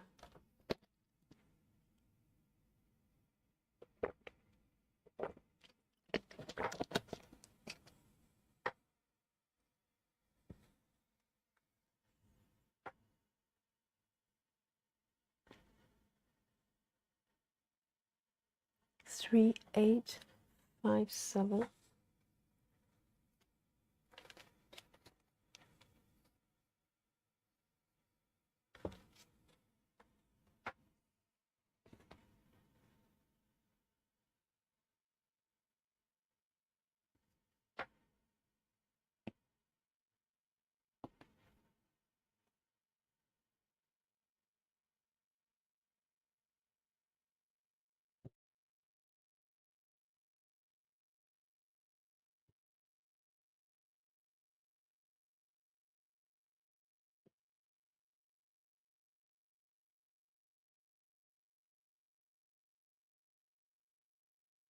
Just one below here.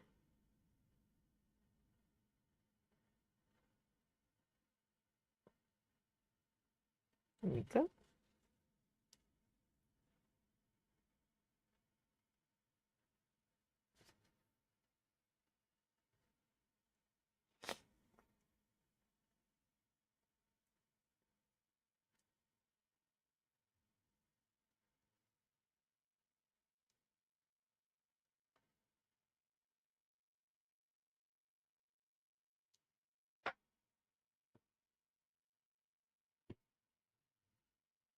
And just one stitch over here.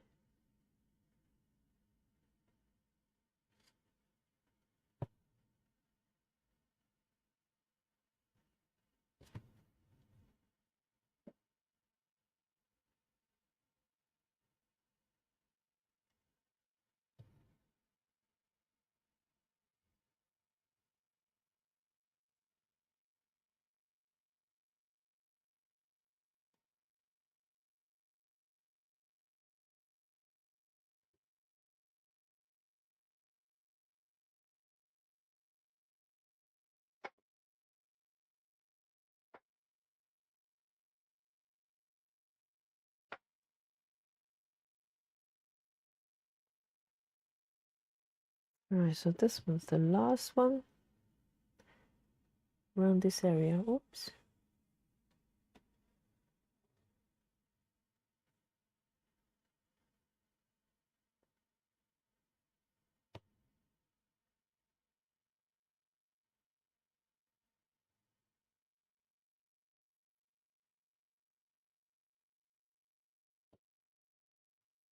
And I'm going to end it here.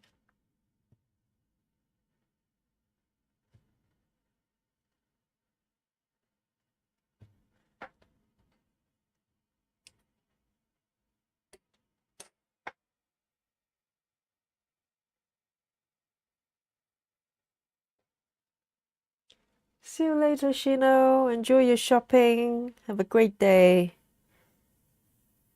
Thanks for dropping by.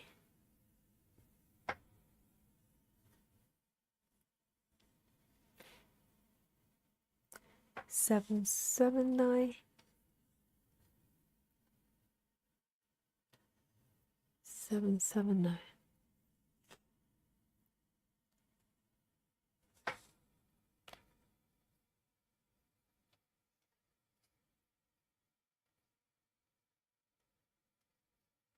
That's a very early shopping.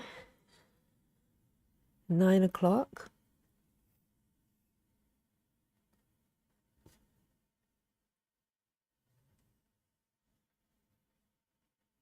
$919.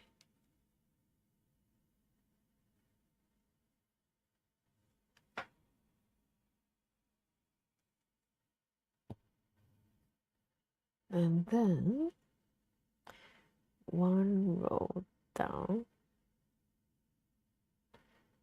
1, 2, 3, 4. 1, 2, 3, 4.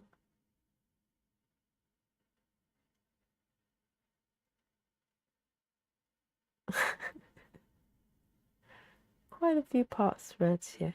Okay, got it.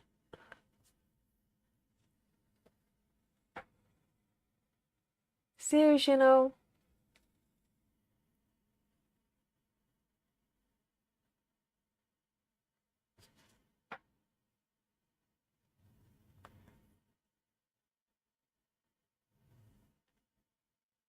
Just one stitch here.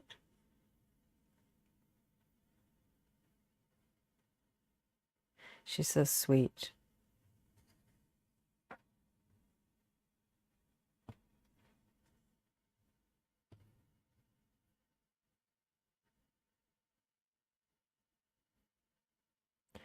Another end thread.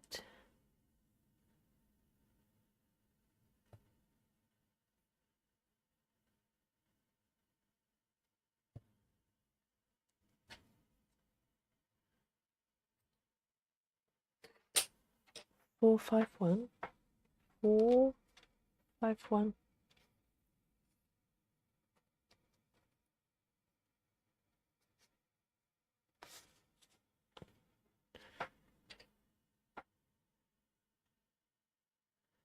Just cut this one off.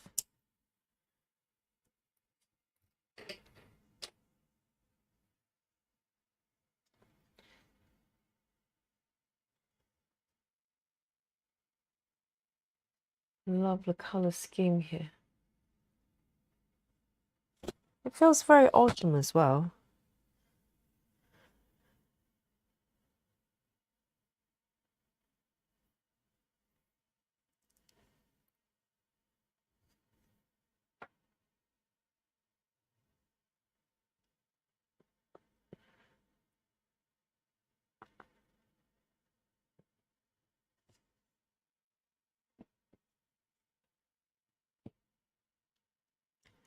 One, 2, 3.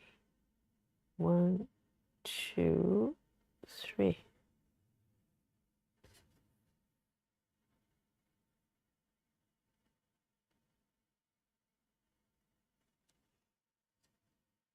Nine, 1, 8.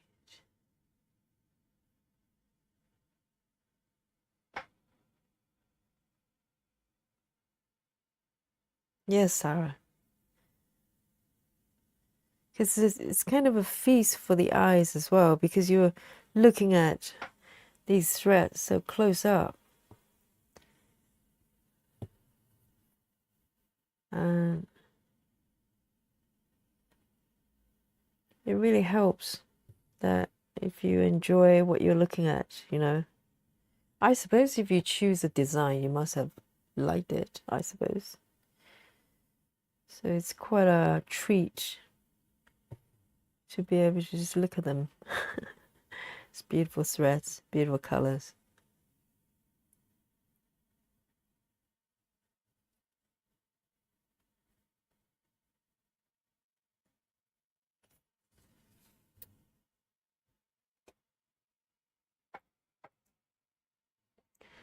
Three, 7, 7, 6.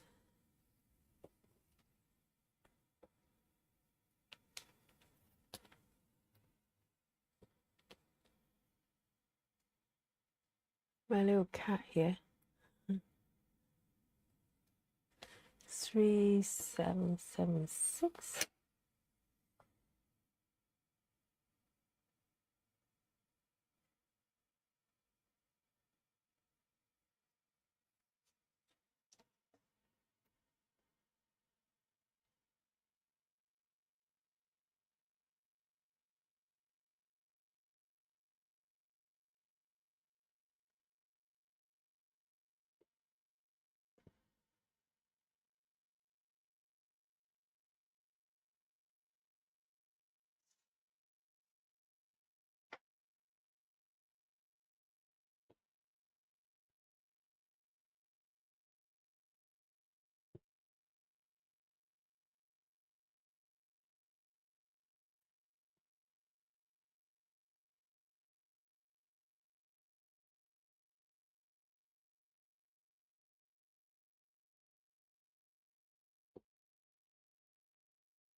And stitch there, and then it's 4 from the left.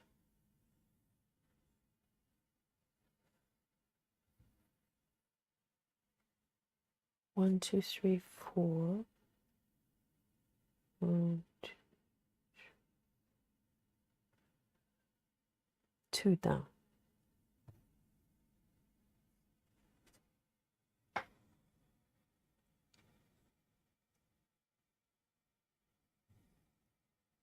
Sarah says, I'm working on a Hade by Leonid Afrimov. Oh, a lot of confetti. So what method are you using then to deal with confetti? Because sometimes it doesn't matter how I'm stitching. I just switch to row by row just so I don't go mad. It feels slightly more under control.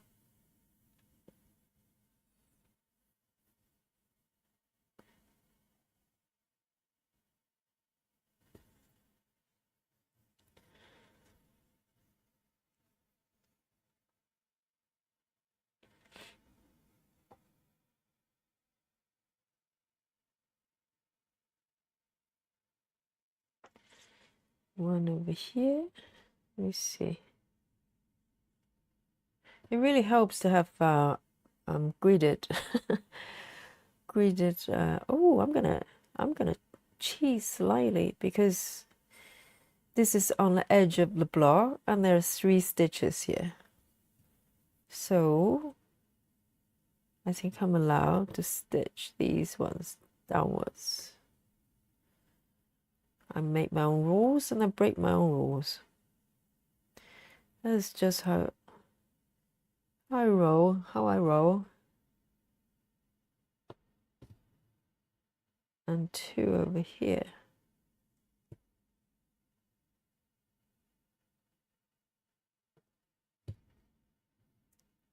And let me have a look. Oh,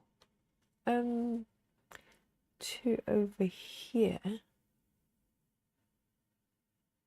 And then there's another one down here. 1, 2. Okay. 1 and 2. Fingers crossed.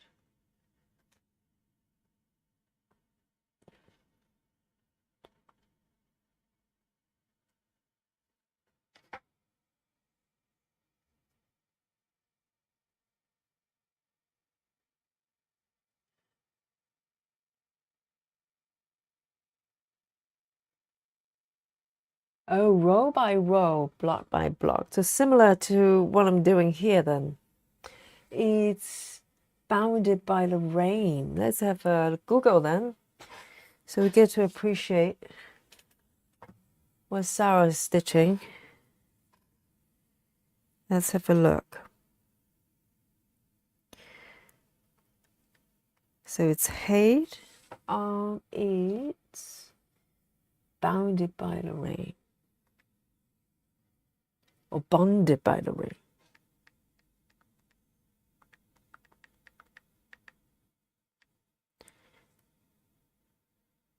Oh, I've seen this piece. You know what? I think, oh, I'll show you in a bit.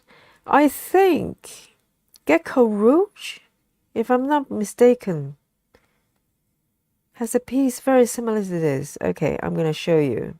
If you don't know what this piece is, I'm going to show you in a bit. Whoops. Let me turn on my autofocus here. No. Can you see that? I've seen this piece.